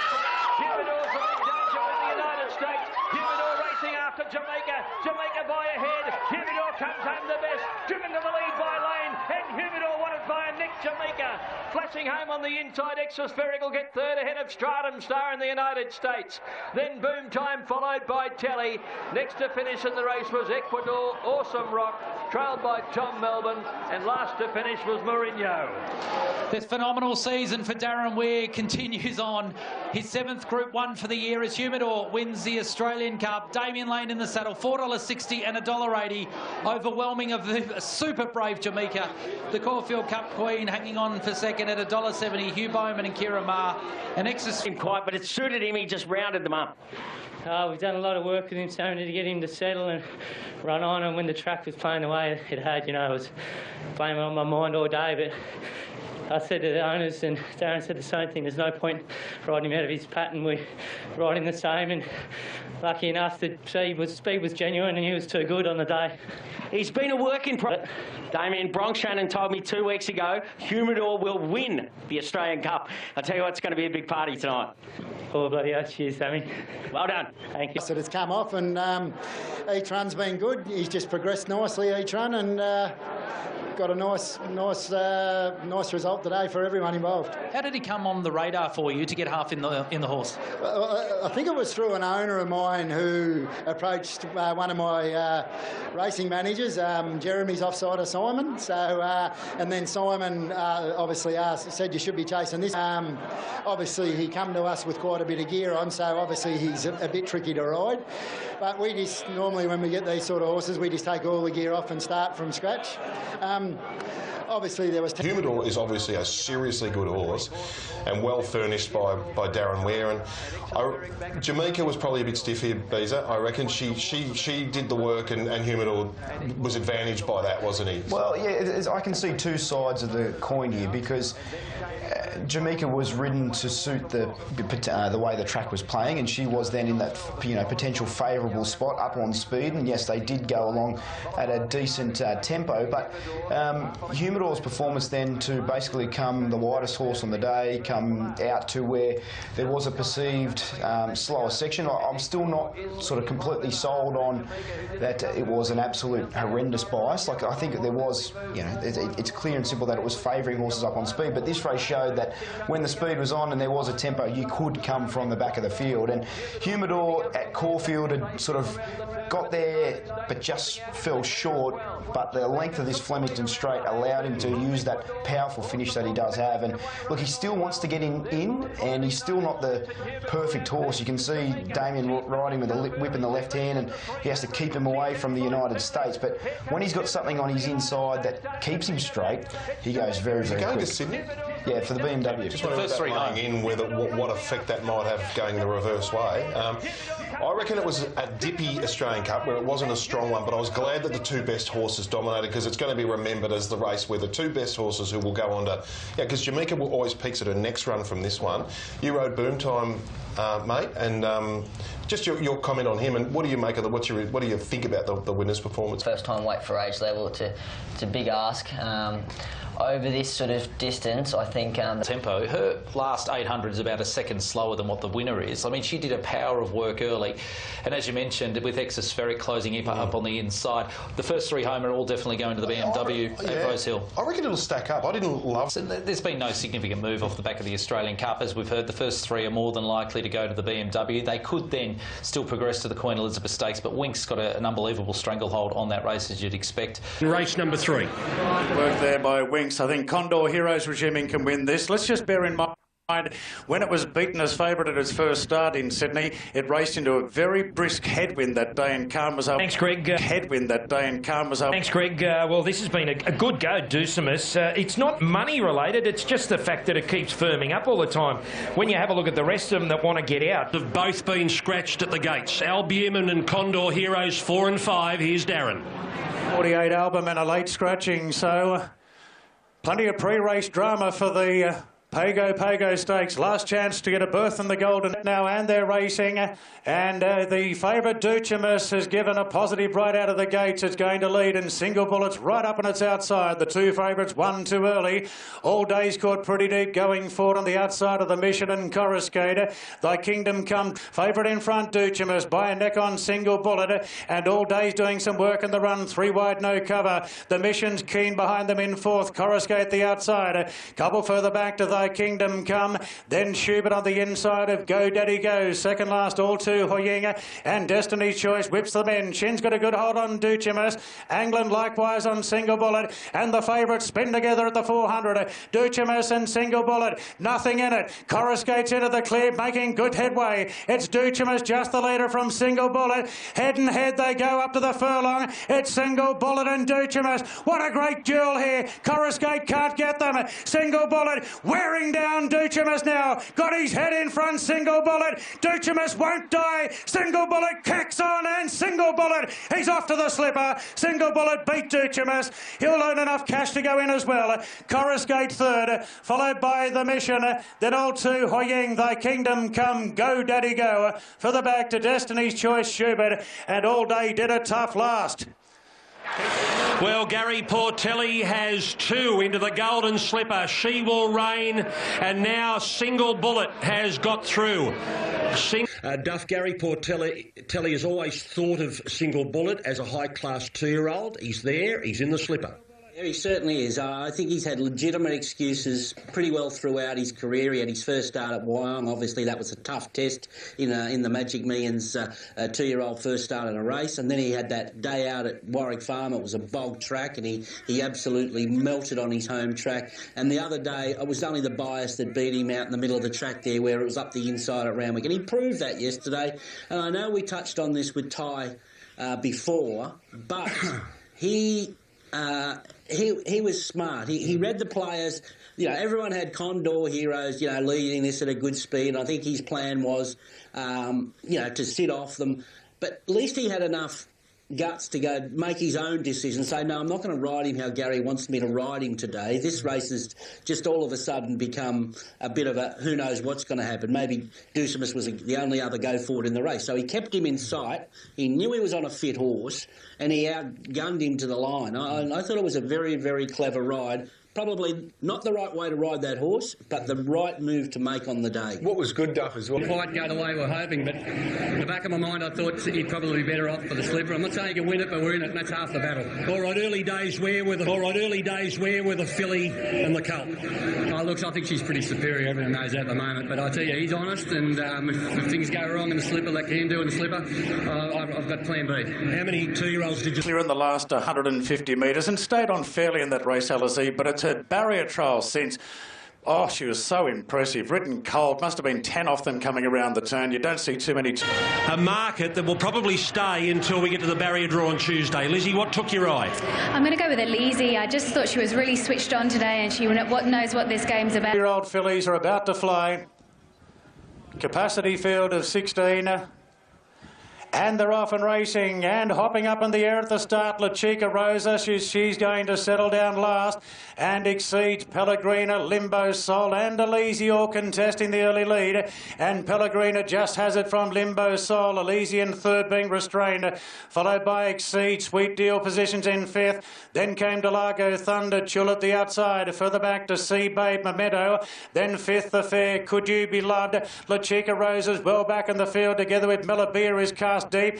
Then came Torval from Greater Good and Smooth Landing the last one. Favourite in front, Limbo Soul from Pellegrina and Alizé. Exceeds running fourth, followed by Sweet Deal. Tulips caught deeper out. Then Delago Thunder Memento. Very deep is Melabea. Well back is fifth the Fair from Torval Sea Babe as they straighten up now. It's the favourite in front, Limbo Soul. Alizé travels up very well on the outside and Alizé serves it up to Limbo Soul. Tulips chiming in. Then came Memento and Sweet Deal. Alizé and Tulip are broken clear in the Magic Night and Alizé's in front of Tulip. Alizé the inside of Tulip is levelling up, getting to the front, and the Victorian filly Tulip wins the Magic Night. Edged away the last bit from Alizé in second. I think Memento third from either Sweet Deal or Limbo Soul. Then came further back to doing its best work late with Smooth Landing from Torval. Then came La Chica Rosa, Sea Babe, Melabea, Delago Thunder, Could You Be Loved, Exceeds and Greater Good. Well, Tulip, the Blue Diamond form, comes to Sydney in a big way. The Hayes and Dabbinigsy, and that's a big win. Yeah, she looks a good filly, doesn't she? She's really franked the Blue Diamond form as far as the Golden Slipper is concerned, because she's been in the shadow of Catchy of late. She all firm for the Golden Slipper, but does that mean that Catchy firms as well from the $9 or $10? I'd say yes. Alizé's a good filly, Sweet Deal, but it's all about the winner here. She probably, well, I'd suggest she goes straight to... It's he has been so dominant with his 2-year-olds this season, that stable, that combination, Hayes Dabinig. And this filly, you would have to say, was always in control. She was the one travelling and really looked the winner from a long way out. A total domination. She just cruises up here. Just get on one rein there. So it's probably a first look at Rose Hill, and it's always on the turn she got onto one rein, I say, which we'll see. But she's pretty good. She was wide too. Not many horses sat wide without cover yesterday and still finished off. There was a few that went round in a similar spot to her, and she was by far the best performed from that position. I thought she was pretty good, yeah. Yeah, look, she puts paid to them pretty quickly. This second filly, Alizé, I think she's going to make top grade. She's a big raw talent, and she'll be much better ridden quietly later on. Wasn't probably the day to do it from the draw she had, but she ducks back into probably a length worse going there, and yeah, look, it's all about the winner there. Like I said, she's franked that Catchy form. What she's done there to her own personal benefit, it's that looks like the field, unless something pulls out. I suppose you got a few on the borderline there. Yeah, you got Invaders, number 17, guys, but the ones that, you know, we've got to see how Tulip coming up here as well. Greg Hootson holds call. She's now into outright favouritism. I think a week ago when we did this, she was joint favourite with She Will Reign. They've had a few bets on Hootson during the week. Good luck. Good luck with Fox Play, who is the odds-on favourite here. Let's go up to Darren Flindell and see what he... Norman with Tulip. He rides Fox Play at $1.75 here. OK, they're getting around to the start at the 15. Off to the BMW for Tavago in 2 weeks. Set. And he is the only other runner under double figures, down to $9. Pumpkin Pie has just arrived at the gates, about racing now, and missing the start was Bezel, and it's going to settle a clear last. The stablemate Archie Barber jumped well, just shading French Fern in the early part, and on the spot showing plenty of speed. That's on the spot up running for the back to Zenalicious, Fox Play, Rock and Swing, and Bezel's out of contention down the side of the course, and French Fern and Archie Barber, they're locking horns coming towards the home turn. On the spot third, just shading into orbit. Then came Pumpkin Pie being squeezed on the outside of Comic Set. Redouble pulling out further back to Zenalicious. Well, Fox Play's been sitting back in this steady run race, and he's pulled the stick on Fox Play as they turn, and Archie Barber hits the lead and draws a couple in front. It's Archie Barber 2, 3 lengths in front. Zenalicious going up the fence. Redouble down the outside. Pumpkin Pie and Fox Play on the inside's got ground to make up. Zenalicious races to the lead. Zenalicious from Comic Set. Fox Play's coming with the last run. Oh boy, look at it come. Fox Play right over the top of Zenalicious. Oh, huge win. Fox Play wins the far lap from Zenalicious and Comic Set. Pumpkin Pie fourth, and Archie Barber further back to Redouble from Rock and Swing into orbit on the spot, and French Fern. OK, everyone who was swearing and cursing Karen McAvoy, you can take it back. Apologise. He's got home. Oh, it wasn't looking pretty, Duff. Yeah, look, you could see he was feeling for her when they were, they were going hard, and then all of a sudden she went from travelling to going nowhere. So Karen said, "I'm not going good enough to go to the outside." And then she caught him by surprise, and she says, "OK, it's time to go." And then she ran up their backside. She come that quick. Zenalicious, a much improved run back at. Yeah, it ended up rolling along pretty solid, I thought, and I was just a bit worried I was too far back, but I ended up cutting the corner, come out a little bit just to give myself options. I was finished. And after the race, Duff, I was saying all those people out there who were swearing and cursing at Karen McAvoy on Fox Play had to take it all back when he arrived just in time. Yeah, look, things were looking ugly at one stage there. It was funny because they seemed to roll along quick enough, and then when they sprinted again, look, he gives her one on the point of the turn there, and she's going nowhere.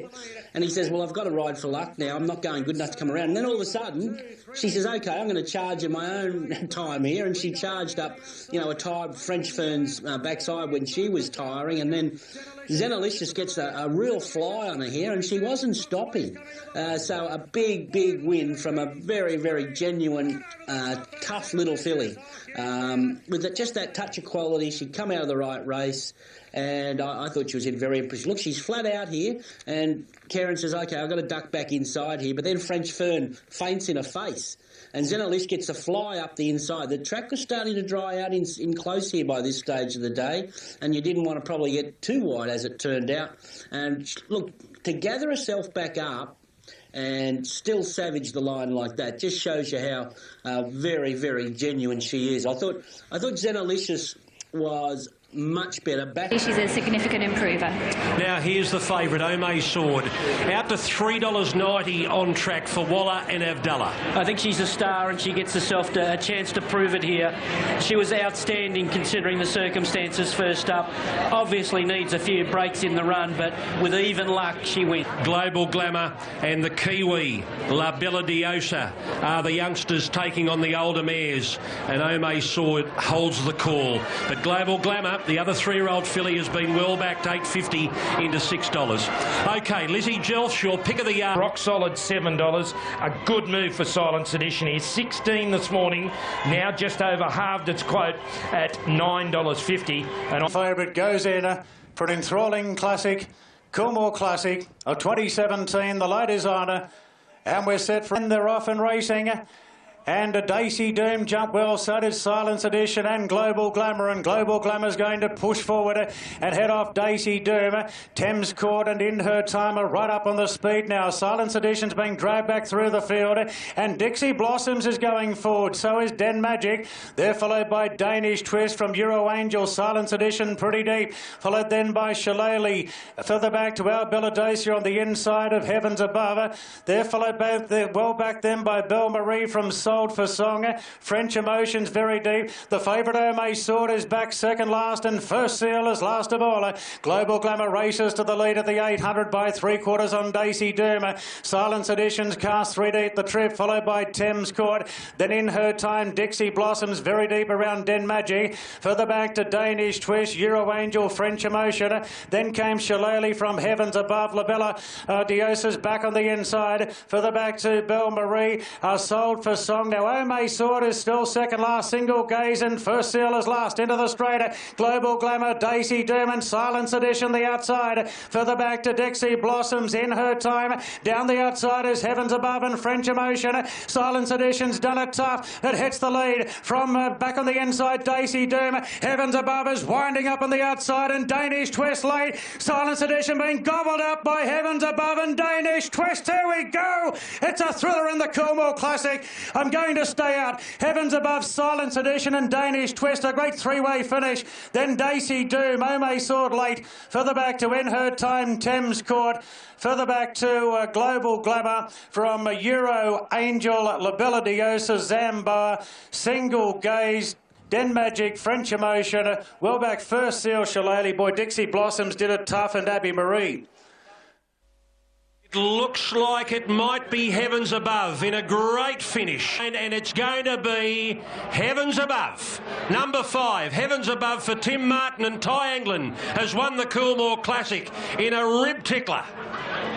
What beat Timmy Martin? Heavens Above beats Silence Edition and Danish Twist, and Daisy Doom over on the inside.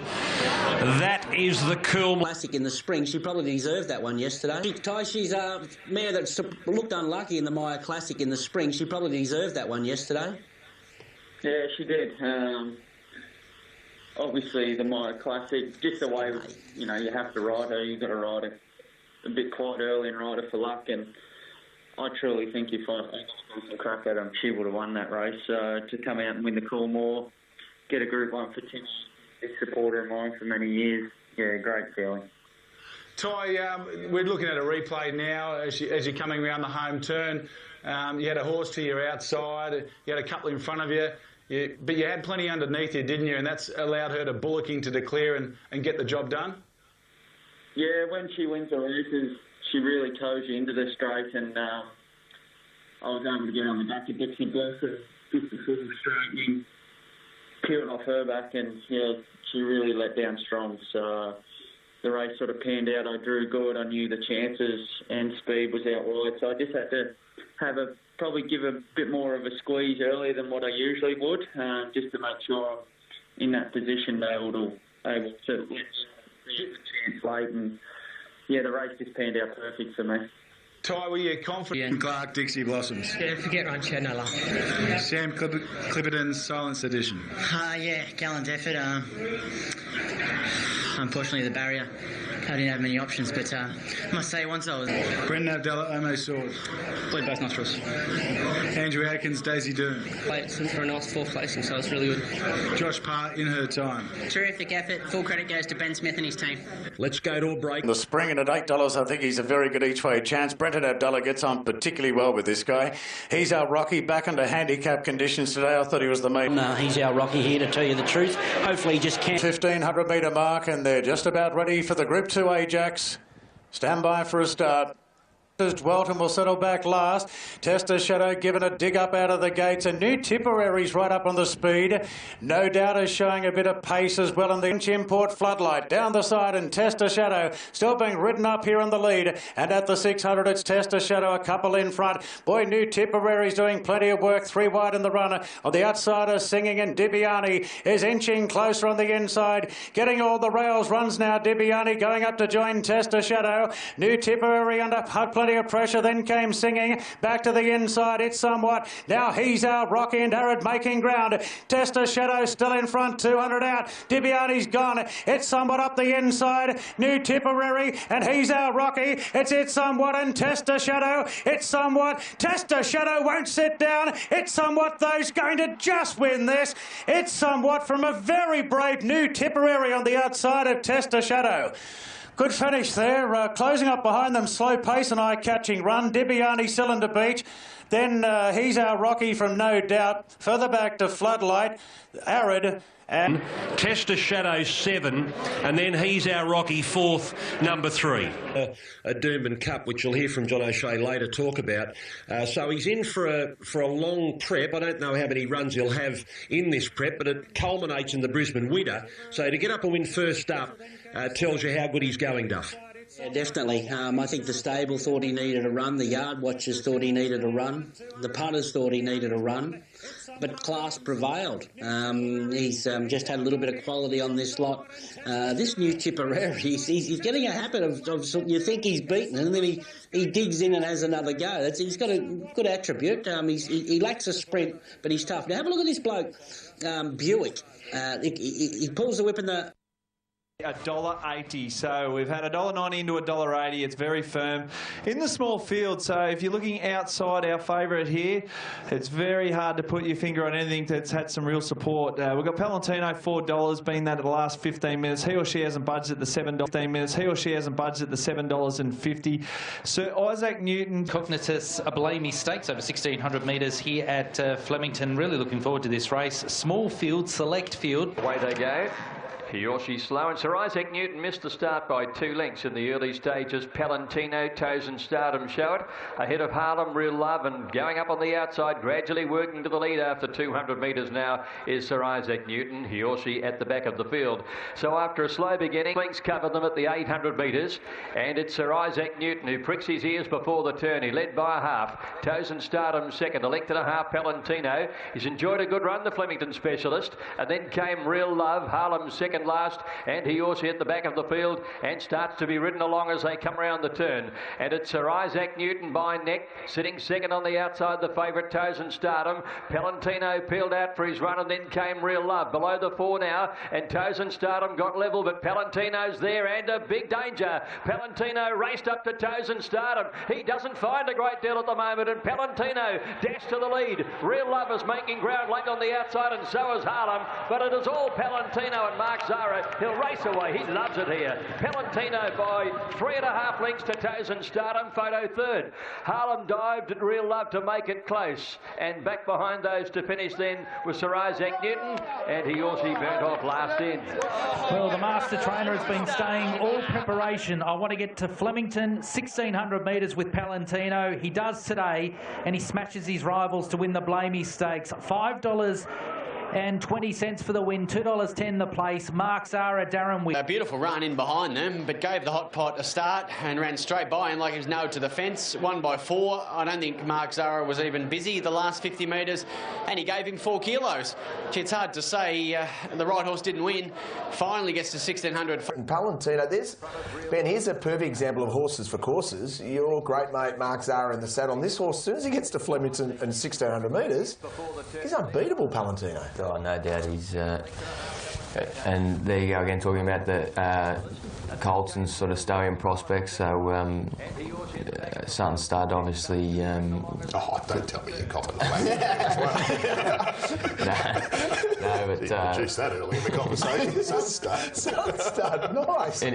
Anyway, the horse won well. He was ridden well by Mark, and it's good to see him have a good day. He's a great mate of yours. You and he holidayed together, and you were seen at Ascot last year, as Richard was talking about earlier.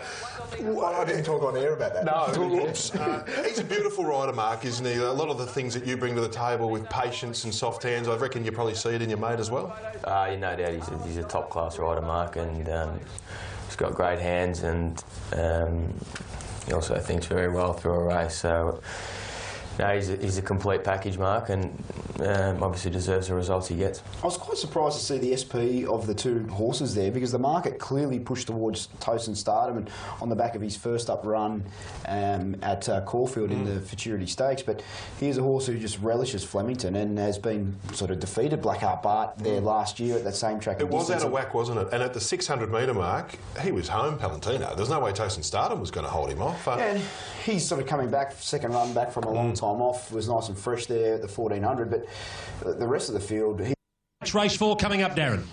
United States was able to win this race last year, of course, in better conditions, but it has won on heavy before, and I think it's worth noting that recent wins have seen the United States be able to win on a third-up basis, which fits the criteria for today. So it's my Antonio Giuseppe. I think he's definitely worth another chance. He had to do all the chase. $700,000 at 2,000 metres, and Hartnell, number 1, John O'Shea and William Buick.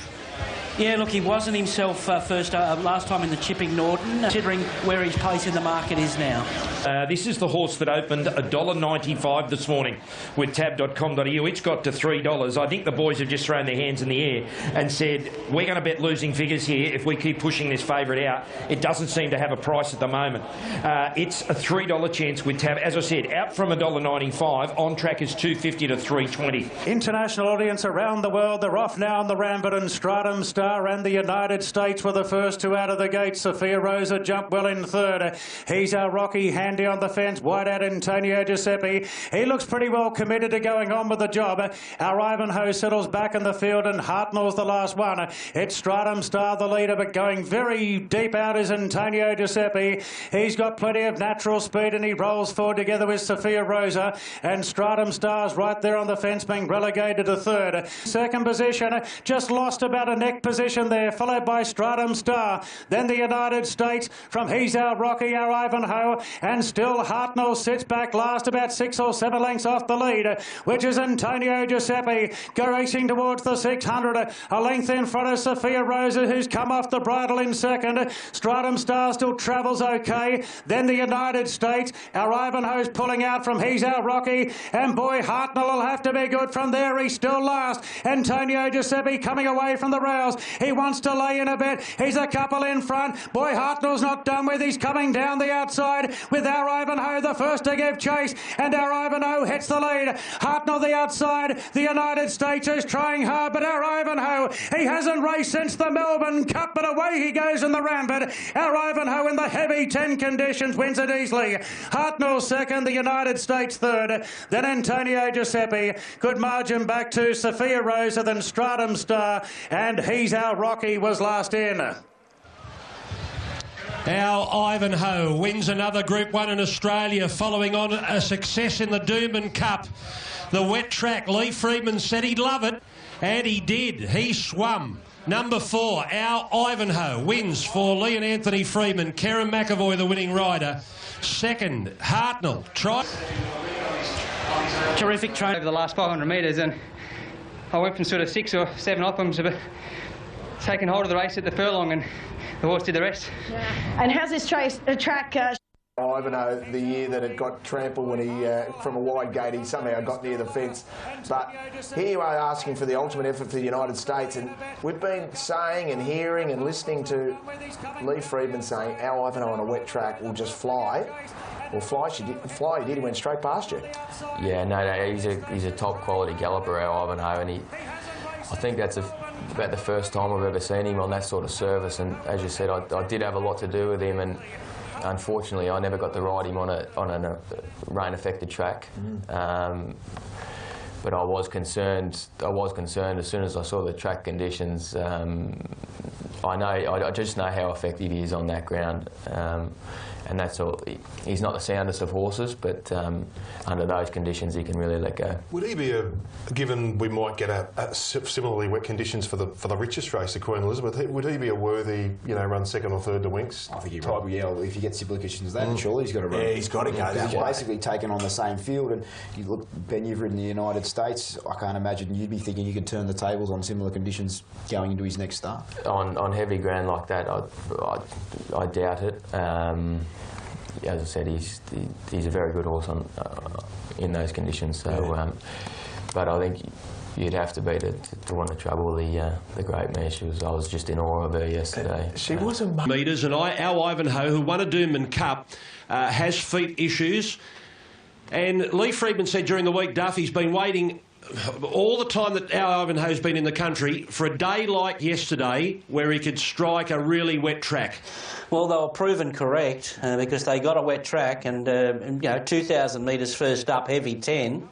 A magnificent training performance, I would have thought. Obviously, he's a trouble-free racehorse this preparation because he's had terrible feet, and Lee's been and Anthony have been working on him for 18 months now. And the first day he didn't have those glue-on shoes on, and they just had normal race plates on him. So his feet must have grown out, and they must be happy with him. This is a big win. Maybe flattered by a wet track, but he races away and he's back big time. I thought Hartnell had too much to do, far too much to do considering the circumstances, although the winner raced away from him late there. No excuses for the United States. He was perfectly ridden and had his chance. Antonio gave a good kick. He had to do it all from the front. He battled on okay, but wow, that's a big win. First up from a Melbourne Cup.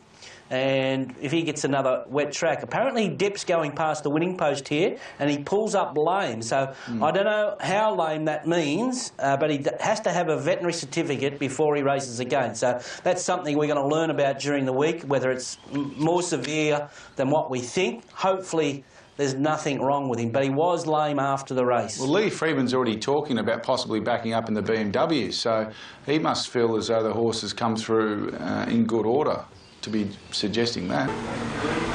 William Buick Hartnell. He ran really good. He doesn't like that ground. The winner loves the ground. He's just beaten by the ground, really. He ran a good race. He's better than last time, so hopefully he'll be better on fast ground. Dwayne Dunn, he's out. There is Winks. She's walking around in this rain that has become quite heavy here. Let's go up to Darren Flindell, who has a wonderful... Here we go again. I can tell you inside, bookies are on track of betting $1.28 now about Winks. I don't think she can be beaten today, but this is the most genuine competition I believe she's had this preparation, with the world's best sprinter in Chautauqua and Le Romain chasing his 4th Group 1 victory. I put Le... Winks, you've written it all, you've said it all. Say something new. Well, they should have an umbrella over her. That's what they should have. What can you say about her? Everything's been said and it's all true. She's a champion. Look, she faces the... well, Greg, put it this way. If you look at it, there's 8 times the amount of money on Winks than Chautauqua, who's the second pick, albeit she's a drifter. We spoke this morning. I thought she would get out. She's $1.15 to $1.24. On track, she's $1.20 to $1.30, back into $1.26. Chautauqua's there on the second line, steady 10. Labaz is a 50 to 1 chance on the tote. We've given 300 to 1. It's now 150 to 1. Sylpheed's 70 to 1 on the tote. We've given 300 to 1 it, and it's 150 to 1 it. Now, George Ryder. Winks looking to make it back-to-back wins in the race. They're set and they're racing, and Winks just jumped a little bit awkwardly. She's going to settle back last, and Lee Baz won the start. Le Romain's going to take up a very forward role, and Le Romain goes to second. Haraki's close, so is Sylpheed, and Winks is staying off the track. On the outside of Chautauqua, and McQuarrie settles last, 1,200 out. Lee Baz in front, Le Romain second, Haraki in third, and Winks is inching closer. Striding up into 4th now from Sylpheed. Then Chautauqua, a length off the great mare, and McCreary's last of all. 1,000 metres out. Lee Baz in front. The Canterbury Stakes winner, Le Romain, does the chasing to the roughie. Then Haraki a bit closer today in third. Winks is covering a bit of ground, staying out of the kickback. Then came Sylpheed from McCreary, and Chautauqua's last on the inside of Sylpheed. So Chautauqua's got to stay on the fence. Winks is about 3 or 4 horses off it, and Lee Baz the leader. Racing to the 600 metres, 3 in front. Schofield just gives Le Romain a squeeze in second. Winks on the bridle, just strides up to third. Then Haraki, and Chautauqua will have to cut the corner. The crowd starting to left. Le Romain takes the lead. Winks is just cruising up on the outside. It's Le Romain and Winks, and Bowman sits motionless yet again. Look at her rip clear inside the 200. Le Romain can't go on, nor Haraki. Chautauqua out of the pack. track, but all conditions, all distances, all challenges. Here's Sweet 16 for Winks, making it back-to-back wins in the George Ryder. Luramain 6 lengths away second, Chautauqua third, Haraki fourth, then Sylphied, followed in by McCreary, and the leader, Libaz, finished last. She's done it again. How are they ever going to beat her? They dish up the heaviest track here at Rosehill today, and she just scoots over it. And Bowman, yet again, doesn't have to move. She makes good move. She makes good horses, very good horses, like Luramain and Chautauqua, look like they're second rate. And we know they're not. Look at this margin, untouched. Winks, the champion, has scored by maybe 6 over Luramain, who tried his heart out. Chautauqua in third. 16 in a row. That was a racing moment, wasn't it? That was a special moment. She's had some special moments in her career with Cox plates and everything like that. But the way she just ambled up to him on the point of the turn, the crowd got excited, and it only got louder from there on in. What a moment in racing we just witnessed there. I'd like to ride her. Look, it's just so special. I'm really lost for words to explain the feeling as she receives a round of applause here, and deservedly so. Yeah. The crowd loves you. They love Winks. Go and enjoy it, Hugh. Well done. Thank you. Have a look at this. Have a look at this. They are going... Wait until she gets a little bit closer. There are Winks flags out, and the entire grandstand here at Rosehill is full, packed to the rafters. The rain's just going to start to roll in again, but who cares? Well, she did this. Winks just stalled to take it all in her...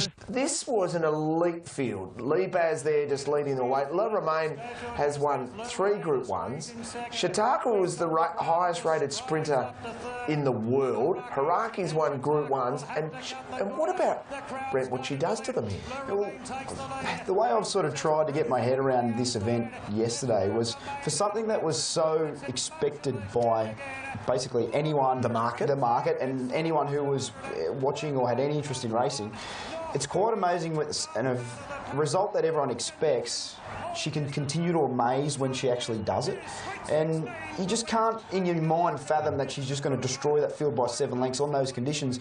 You can't fathom she's going to win a Cox Plate by 8. You can't fathom that she's going to come from where she did in Doncaster with the big weight and still be able to do it, but she just keeps doing what you think is just a fairy tale and turns it into reality. You're sort of running out of counter arguments. You know, the knocks with these great horses with big margins always, oh, well, they're beating handicappers. She's beating Who Shot the Barman, or she's beating this and that. But you know, she beat the 2 favourites for the Doncaster yesterday in Luramain and Chautauqua. That's providing Chautauqua goes that way, and she monstered them. He won't be going that way. Okay. Well, you'd swear she's the best wet tracker you've ever seen, but then you look at her CV and it's, you know, that's the best wet track performance I've ever seen. But she's not a wet tracker. I spoke with Guy Mulcaster, who is the bloodstock agent who had a lot to do with buying Winks, and he said when you actually look at her pedigree, she's out of a mare called Vegas Shogo, who was a really good wet tracker in New Zealand, and by Al Akbar, who's one of the best wet track sides you've ever seen in New Zealand.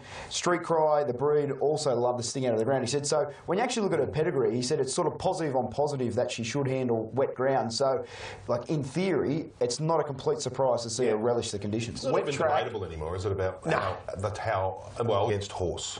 Well, I reckon once again, I hate to do this, but it's apples and oranges, because 2,000 metre plus is where Mackay comes into her own, and Winks 1,400 metres to 2,000's impossible. So, and 1,400 below is Black Caviar. So I know you want us to get into this argument. Come on board. You haven't liked her from day one. You just can't compare it, but you look at the numbers. 11th Group 1, so she's alongside So You Think and Lonhro. Can you imagine that, you know, the impact that Lonhro had was just huge, especially here in Sydney. Unbelievable. 16 in a row makes her 4th all time. Imagine being part of the Winx show. Well, post-race, I caught up with Chris Waller and Hugh Bowman just to try to put this action from the Rosehill crowd. And I sort of was chatting to Chris Waller about that. She's the Australian horse now. We all love her. Yeah, and it's quite an open sort of amphitheatre there at Rosehill. It's not...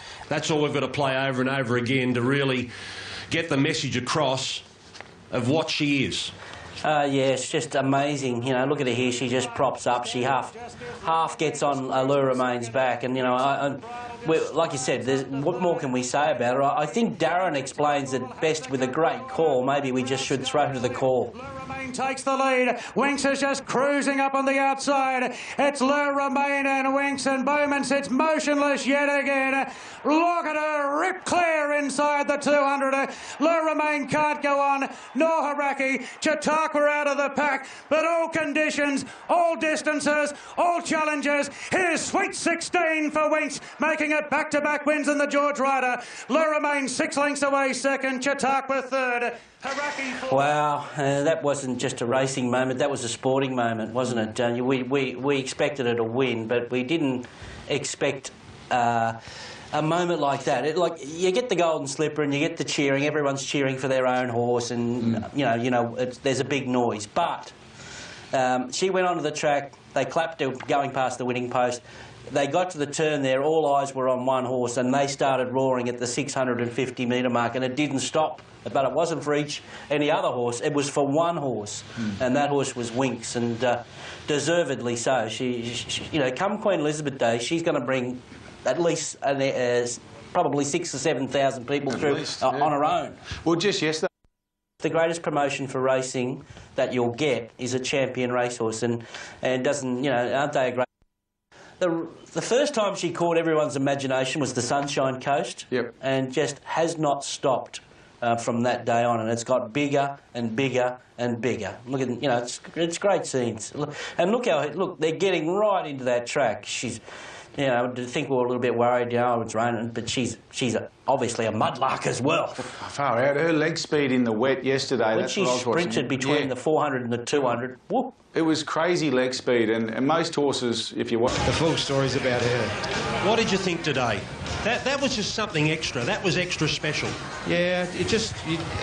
the wet weather, I guess, dents the whole week. It's Golden Slipper week. It's just a fantastic day of racing. It's the start of the big Sydney side of the carnival, and the whole week's been a little bit down because you're just not knowing what's going on. I don't know how we're racing. It's quite simply because they put a lot of hard work into their track 365 days of the year, not just leading up to a carnival, because we've had 20 days. I've heard Huey say she's like a ballerina, the things she does on the track. Without scratching the surface, who knows what makes her so good, but she's just unbelievable. Does she work any better than any... Back to the George Rider, we've got a bit of jockey cam from the Le Romain ride with Glenn Schofield aboard. Glenn, why don't you take us into the race from the 600? Travelling sweetly outside the leader, the pace sort of quickened up nicely, and of course, you know, you got Winx somewhere behind you, hoping to keep her there. But on straightening, I let my horse go. He quickened up well, and I thought, well, let's see where she is now. So I quickened up well. And one cheeky fellow here next to me moves up and says, "All right, son, cheerio." What was going through your head? Well, I remember Karen McAvoy after last year's Queen Elizabeth, and Damien Oliver had been held up for a run on Lucia Valentina, and Karen thought it was a real bit of tongue-in-cheek when Ollie went past him. He said, "All right, boys, see you later." So I thought I'd do it to Karen, to Scully. Tommy Berry, Chautauqua. Yeah, look, he travelled well in the run. He probably got a little bit keen because they didn't go that quick. Couldn't really... was never in the race at the top of the straight. Was struggling to find his feet. But once he got to about the 250, he really knuckled down and he sprinted off. I think you'll find his last, furlong and a half was pretty quick. But the race was over and done with by the time I got warmed up. But I think he probably be better suited back to sprint trips as well. I mean, for 100 metres, I thought, I wonder where Winx is, and then I got my answer. 4 in front. and that's when he said, "Cheerio." All right. Ticks every box as far as wet or dry is concerned. Haraki, timing right. He's had 2 runs back now. Chituck was the interesting one. Does they press on, or do they maybe freshen up for the TJ? Market, how short is Winks now? 115. You know, look, it's that's her place in the market.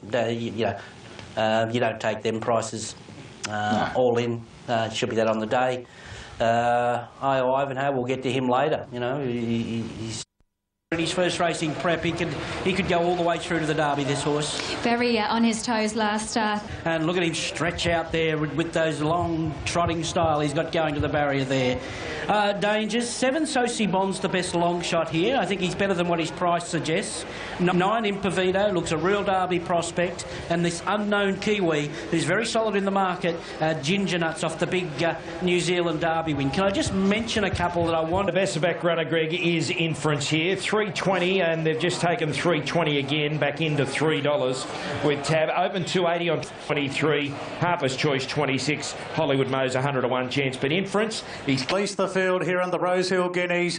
He does so now. They're off and racing, and Prized Icon and coming through have both jumped well, but Harper's Choice is pushing on from wide out. Land of Choice jumped well right up on the speed, followed by Seabirds looking for a spotter. Then Hollywood Mo's Sizzling Bullet, Sosi Bonner. Well back in the field now as Inference is pinned away on the fence from Ginger Nuts, Anaheim, and Impavito has been snagged right back to last of us from Impavito, and Anaheim had now got back to last of all. Harper's Choice going along at a good speed, racing to the 800 metres, 2 lengths clear from Seabirds into a clear second. Then Land of Plenty from coming through, Sosi Bond the outside, further back to Sizzling Bullet, Prized Icon. Looks as though Ginger Nuts is trying to improve. Inference is going forward. Impavito tried to go with him, but he couldn't. Then Anaheim and Hollywood Mo's back last. Harper's Choice, one of the roughies of the field, skip well clear coming around the turn. Land of Plenty on the fence. Ginger Nuts is looping the field with Sosi Bonner, and further back to Inference. Harper's Choice, daring tactics, but here comes the New Zealand Derby winner, Ginger Nuts. He's thrown out the lasso and roping in the leader. Ginger Nuts heads off Harper's Choice, then Sosi Bonner and Inference. Ginger Nuts 150 to go. He's way out in front of Inference. Sosi Bond fighting out the miners. Ginger Nuts is getting tired, but he's got the Rosehill Guineas won. It's Ginger Nuts by 2 lengths. Nearly a dead heat second. Sosi Bond and Inference. Harper's Choice 4th. Anaheim with late headway. Further back to Hollywood Mo from Impavito. Coming through, drifted back through the field from Sizzling Bullet, then Prized Icon, Land of Plenty, and Seabirds is weakened in the run to finish back last. Well, another great Kiwi has won the Rosehill Guineas. Volkstock and Barrel, it's a done deal. Jimmy Choo, they've all won Rosehill Guineas. And here's another one. Ginger Nuts, the Derby winner, has swum here at Rosehill Gardens today. I was a little nervous when you stepped away a bit slow. He jumped half slow and got a bit of a squeeze, but he got into a nice rhythm throughout the race and cruised around them, sent him home, and I knew I had a fit horse underneath me. Indeed, almost had his ears pricked, really. He did. He's pricked the high up the straight and he's gawking and looking around. Just trying to keep his mind on the job. Absolutely.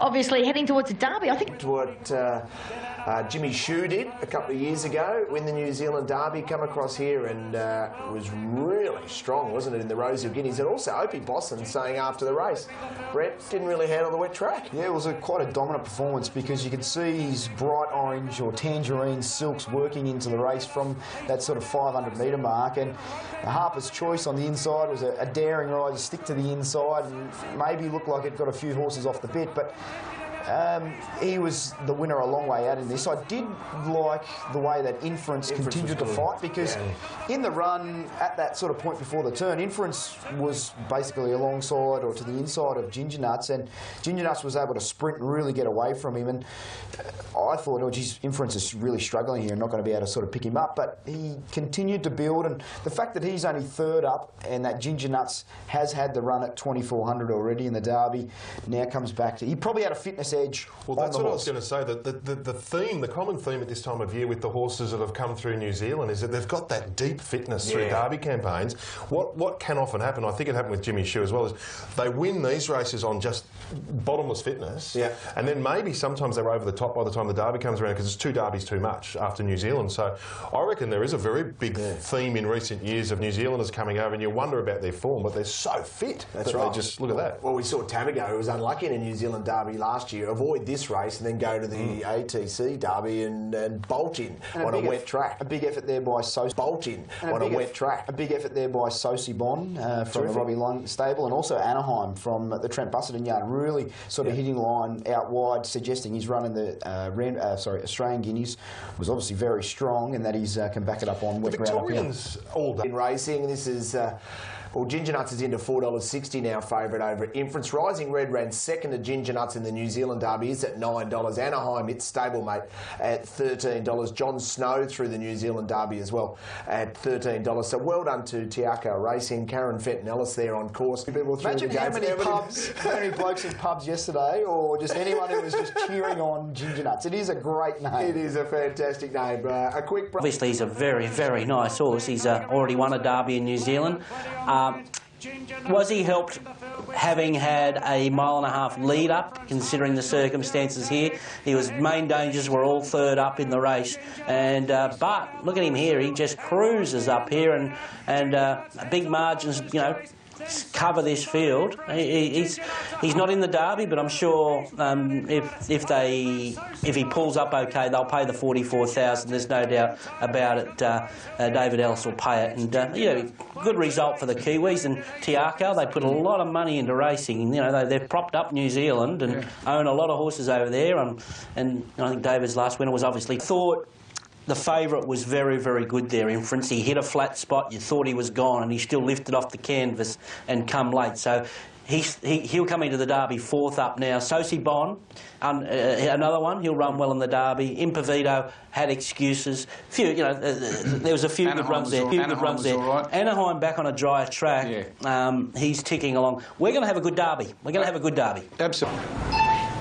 Hugh Bowman, Anaheim. I was really pleased with him. I think with a better draw, he would have got a bit closer, but I think the winner had the wood on us here today. Tommy Berry, Inference. Just shows how gutsy he is, because like the other day I said before today, he was on that outside part of the track, which wasn't a real heavy track, where today he struggled in the conditions. I was beating horse at the 1,000 when the winner come around me, and just through his tenacity and toughness he found the line, but he wasn't entitled to do what he did today. Yeah, no, not really. Likeable Ginger Nuts. Inference has got timing. Anaheim, I'm interested in. Rising Red, his stablemate. Sosi Bon, Impovito. I could go down the list there. I got no idea. I think. I don't know what I'm going to be. With these wonderful 2-year-olds as we get set for a race worth $3.5 million. 22 minutes out, and the jockeys, I'm not sure, Nick, he's in and reminded the... Big chance, and then She Will Reign, certainly not out of it, and Hootson, I thought, might just feel the pinch at the end of what's going to be very testing conditions today. Now that Chauffeur's got to start... She just controlled that race, you know, sat behind them and always travelled like the winner last week. At least she's had... She does exactly the same. She's holding her condition well. Every time we see her, she's so chilled out and relaxed, and she does exactly the same. She's holding her condition well. She's got that great strong hind quarter on her. She's getting a lot of support over the last 48 hours. Laid back, nothing phases her. She's been under the radar all the way through, but not today. She was absolutely brilliant all the way through her career. She's unbeaten. She looks to own this race from the front, and she's going to... And she left the mounting yard in... There has been a good move at longer odds here for trekking. It's been 31 into $23. So a big watch on Godolphin's horse there, number 6. And Frolic is now in... $3.5 million up for grabs. In the Longines Golden Slipper, on the heavy 10 and the big fielder off. And the filly Hootson flew out of the gates. Teaspoon trying to match her, but Hootson's already a length in front. Formality's pushing forward. Minari's pretty handy. Trapeze Artist as well.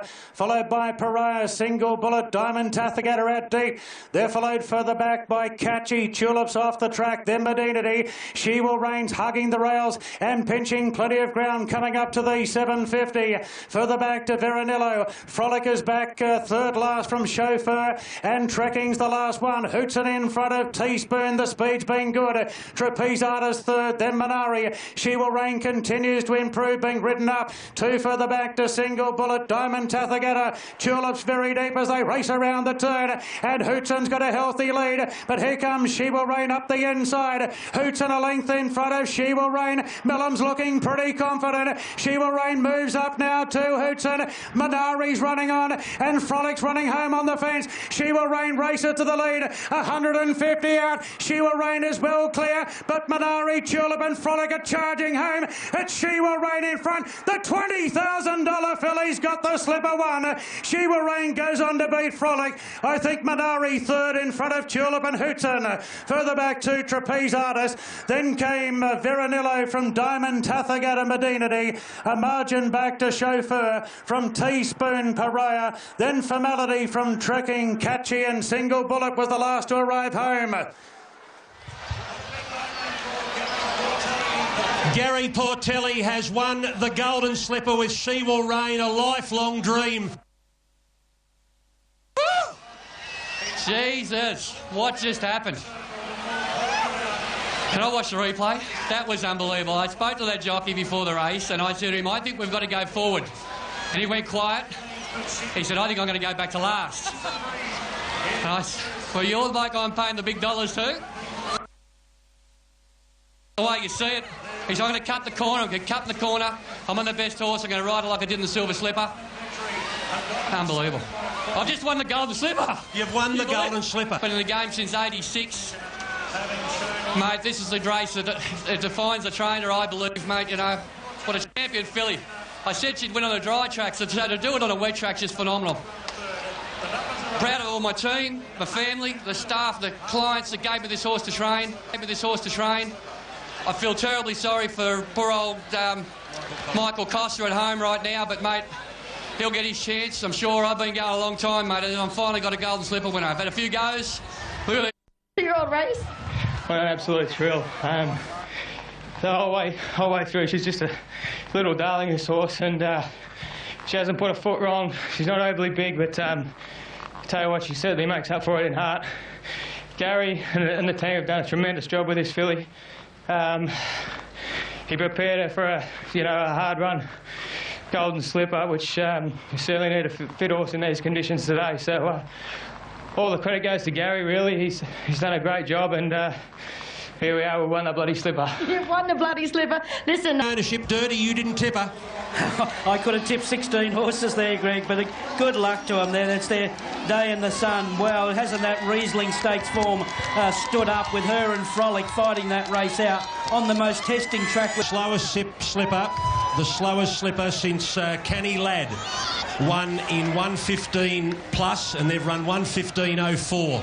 Not quite as slow as see Ben Millam now. What do you got to say to the jock? I've never seen a bloke disobey instructions as bad as that, but come up with such a good result. Good on you, man. Is that right? This morning I said if it wasn't the Golden Slipper, I really wouldn't want to run her. I think she's going to be something special later on, and particularly when she gets dry tracks.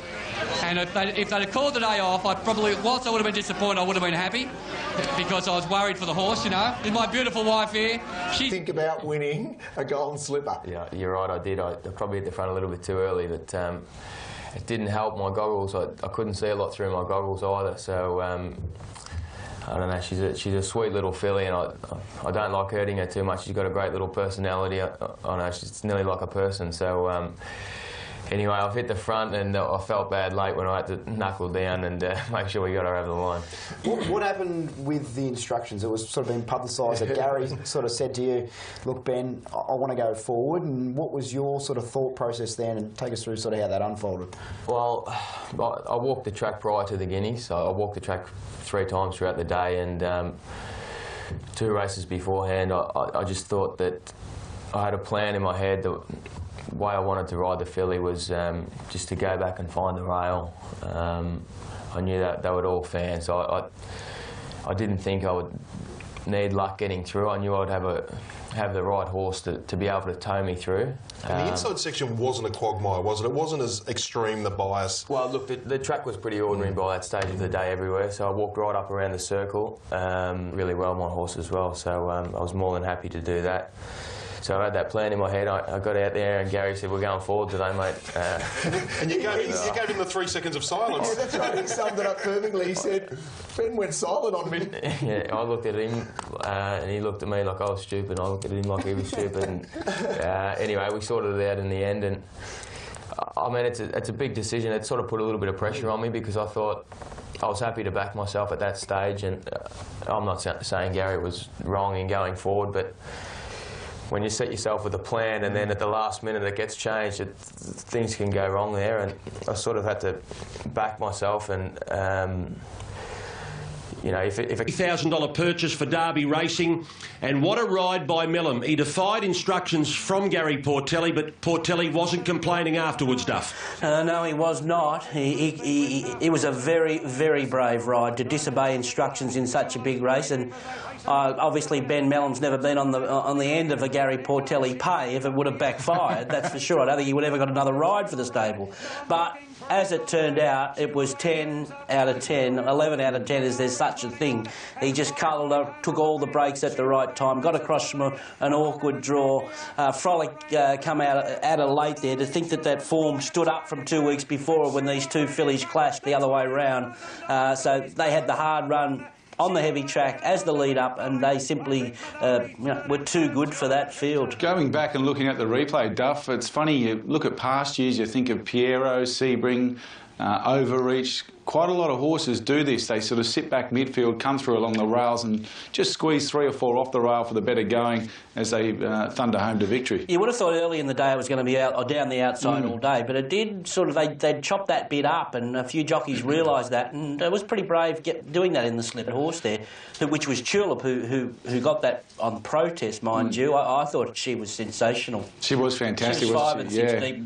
No cover, the whole race, got wandered off the track there right out wide, which is probably not the place to be. And her and Minari, even though well beaten, I thought they got honourable mentions there, but it's all just the whole story about it, you know, like the Derby racing. To think that they had Yankee Rose for 10,000 just missing out the year before, and they bought this one for 20,000, and she's won the slipper. So what are they going to do next? Buy one for guessing, but she's obviously one tough filly. You know, I don't want to, boo Santa Claus. The last 4 Golden Slipper winners, I don't think have ever won another race. There's a bit of a hoodoo there, so we want her to break that hoodoo. Listen, you've upset the owners enough. William Buick, trekking. He didn't turn very well, and the ground was too soft for him. Blake Shin, Pariah. He just didn't handle that track today. Brenton Abdallah, Veronillo. Look, he was just a bit green mid-race with the blinkers on the first time, and I thought he was going to run last in the corner. He did a good job to probably run 8th. Tim Clark, trapeze artist. I thought he went pretty solid. Probably wasn't entirely comfortable on the heavy track, but still battled on well. Dwayne Dunn, Teaspoon. Tommy Berry, Frolic. Yeah, the winner actually took my spot. He put me up the rail a little bit, Ben, to get there, and she took a little while to find her feet after that, and that allowed David Hayes to slot in front of me and not find the back of her. But she was gallant in defeat, and she looks like the perfect horse for the Champagne and Size. Thanks. Josh Parr, Chauffeur. I travelled to the corner like I was going to figure in the finish, and when I let him down, the ground gave way from underneath him, and he didn't like it. Cheers. Glenn Schofield. Corey Brown. Super run considering, mate, from the word go. He just never handled it. He dipped and dived the whole race, but still had the audacity to get up and run 3rd, so it was good. Craig Williams, Catchy. Yes, look, she unfortunately she couldn't handle the ground. It was so heavy for her. Once she went 400 metres, I was not in contention, and I just had to look after her from then on. Jeff Lloyd, Hootson. Yeah, she travelled well in front until she hit the course proper, and her legs just went everywhere. The winner came past me very quick, taking nothing away from her, and it sort of put the filly to rest quickly, and she fought to the line, but she never handled the conditions at all. Race number 8. We've got 3 to go. Still 3 to go on Slipper Day. The Galaxy, another Group 1 is next. he's probably going to, you know, won't be too far off the speed. So I thought High Diamonds from a pricing. A heavy 12. Is this somewhere around that? It's up there. It's pretty heavy for Australian standards. It is indeed. Obviously, this guy, he's been in good. He has, yeah. He's dropping back from the 30. They're still backing him. He's $2.90. He's actually off the map here in this race. After $15, mind you, went up on Monday off the nominations. But I'd be having a heart attack if I took the $15 looking at him there. But I've never heard Team Snowden. Well, firstly, Russian Revolution, which since we showed pictures of him behind the gates and the fact that he's being reshod, he's actually firmed again into 290. Glenn, take it away. OK, Greg. We'll have a look at him, and as Ronnie said, we put up $15 in the all-in market on Monday. On Wednesday in the final field market, he went up $6 equal favourite. He was still a $4.80 chance, I think, first thing this morning, then $4.50. He's now $2.80. This is a mammoth go. When you consider, you said on track $4.20 to $3.90, when he's starting to get buzzed up there behind the barrier and even on the way to the barrier. English... 14 to 14 in the Galaxy. Russian Revolution, they're set.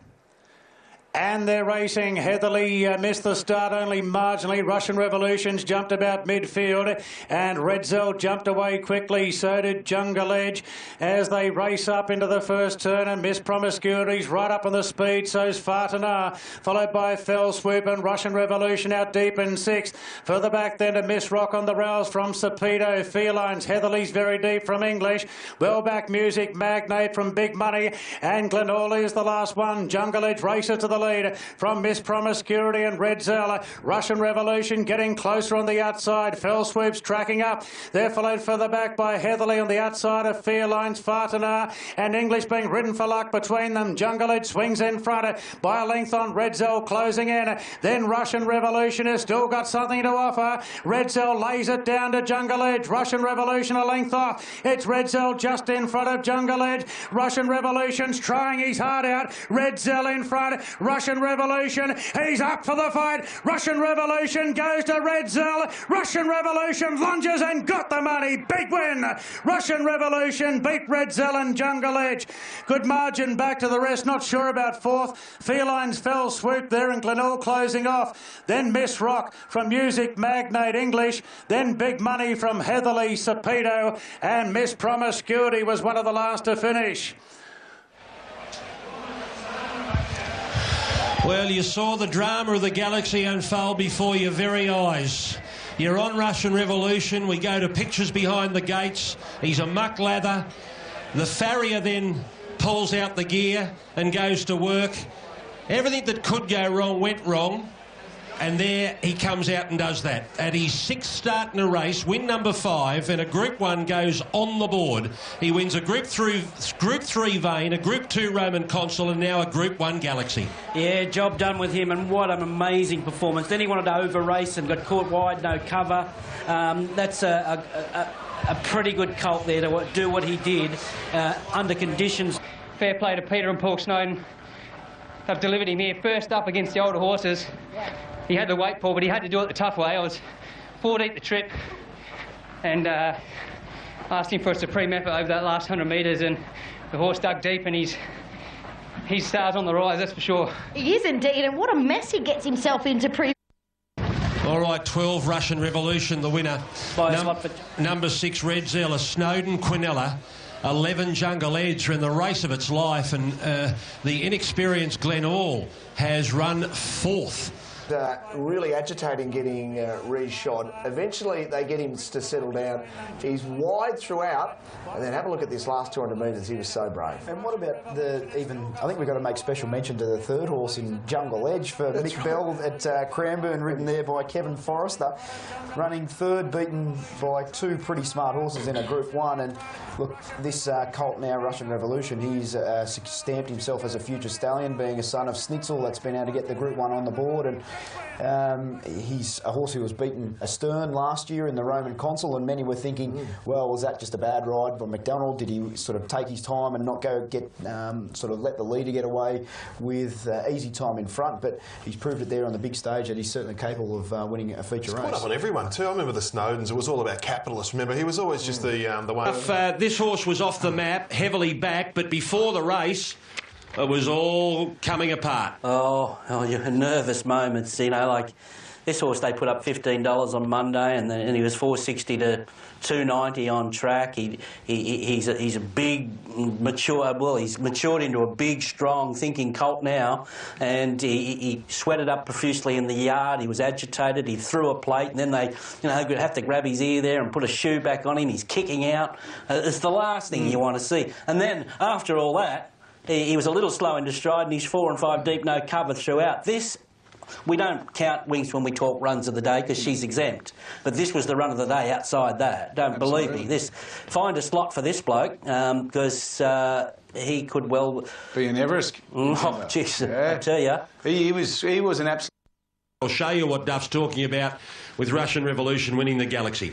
Yeah, well, after all unfolded, look at him here. He's travelling, but he's still running on freshness, really. Look, a big performance and a fantastic training performance. They knew they got a very valuable colt here. He's well bred. He's likeable.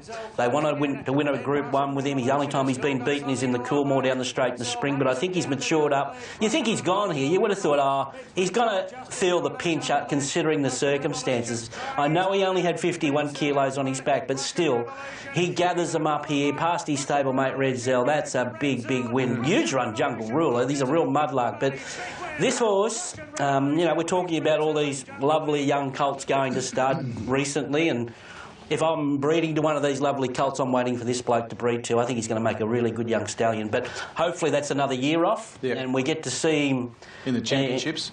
More in the championships, who knows? I want to see him maybe even in this Everest. Yeah. He'd be a target horse for me, and the sky's the limit. Group 1 double to Macca, well done. Chautauqua with a favourite in the TJ Smith. Will he go there or will he stay on the Doncaster path? That's up in the air astern. And Russian Revolution is an $8 chance along with Spieth. Chips, who knows? I want to see him maybe even in this Everest. Yeah. He'd be a target horse for me, and the sky's the limit. Group 1 double to Macca, well done. Chautauqua with a favourite in the TJ Smith. Will he go there or will he stay on the Doncaster path? That's up in the air astern.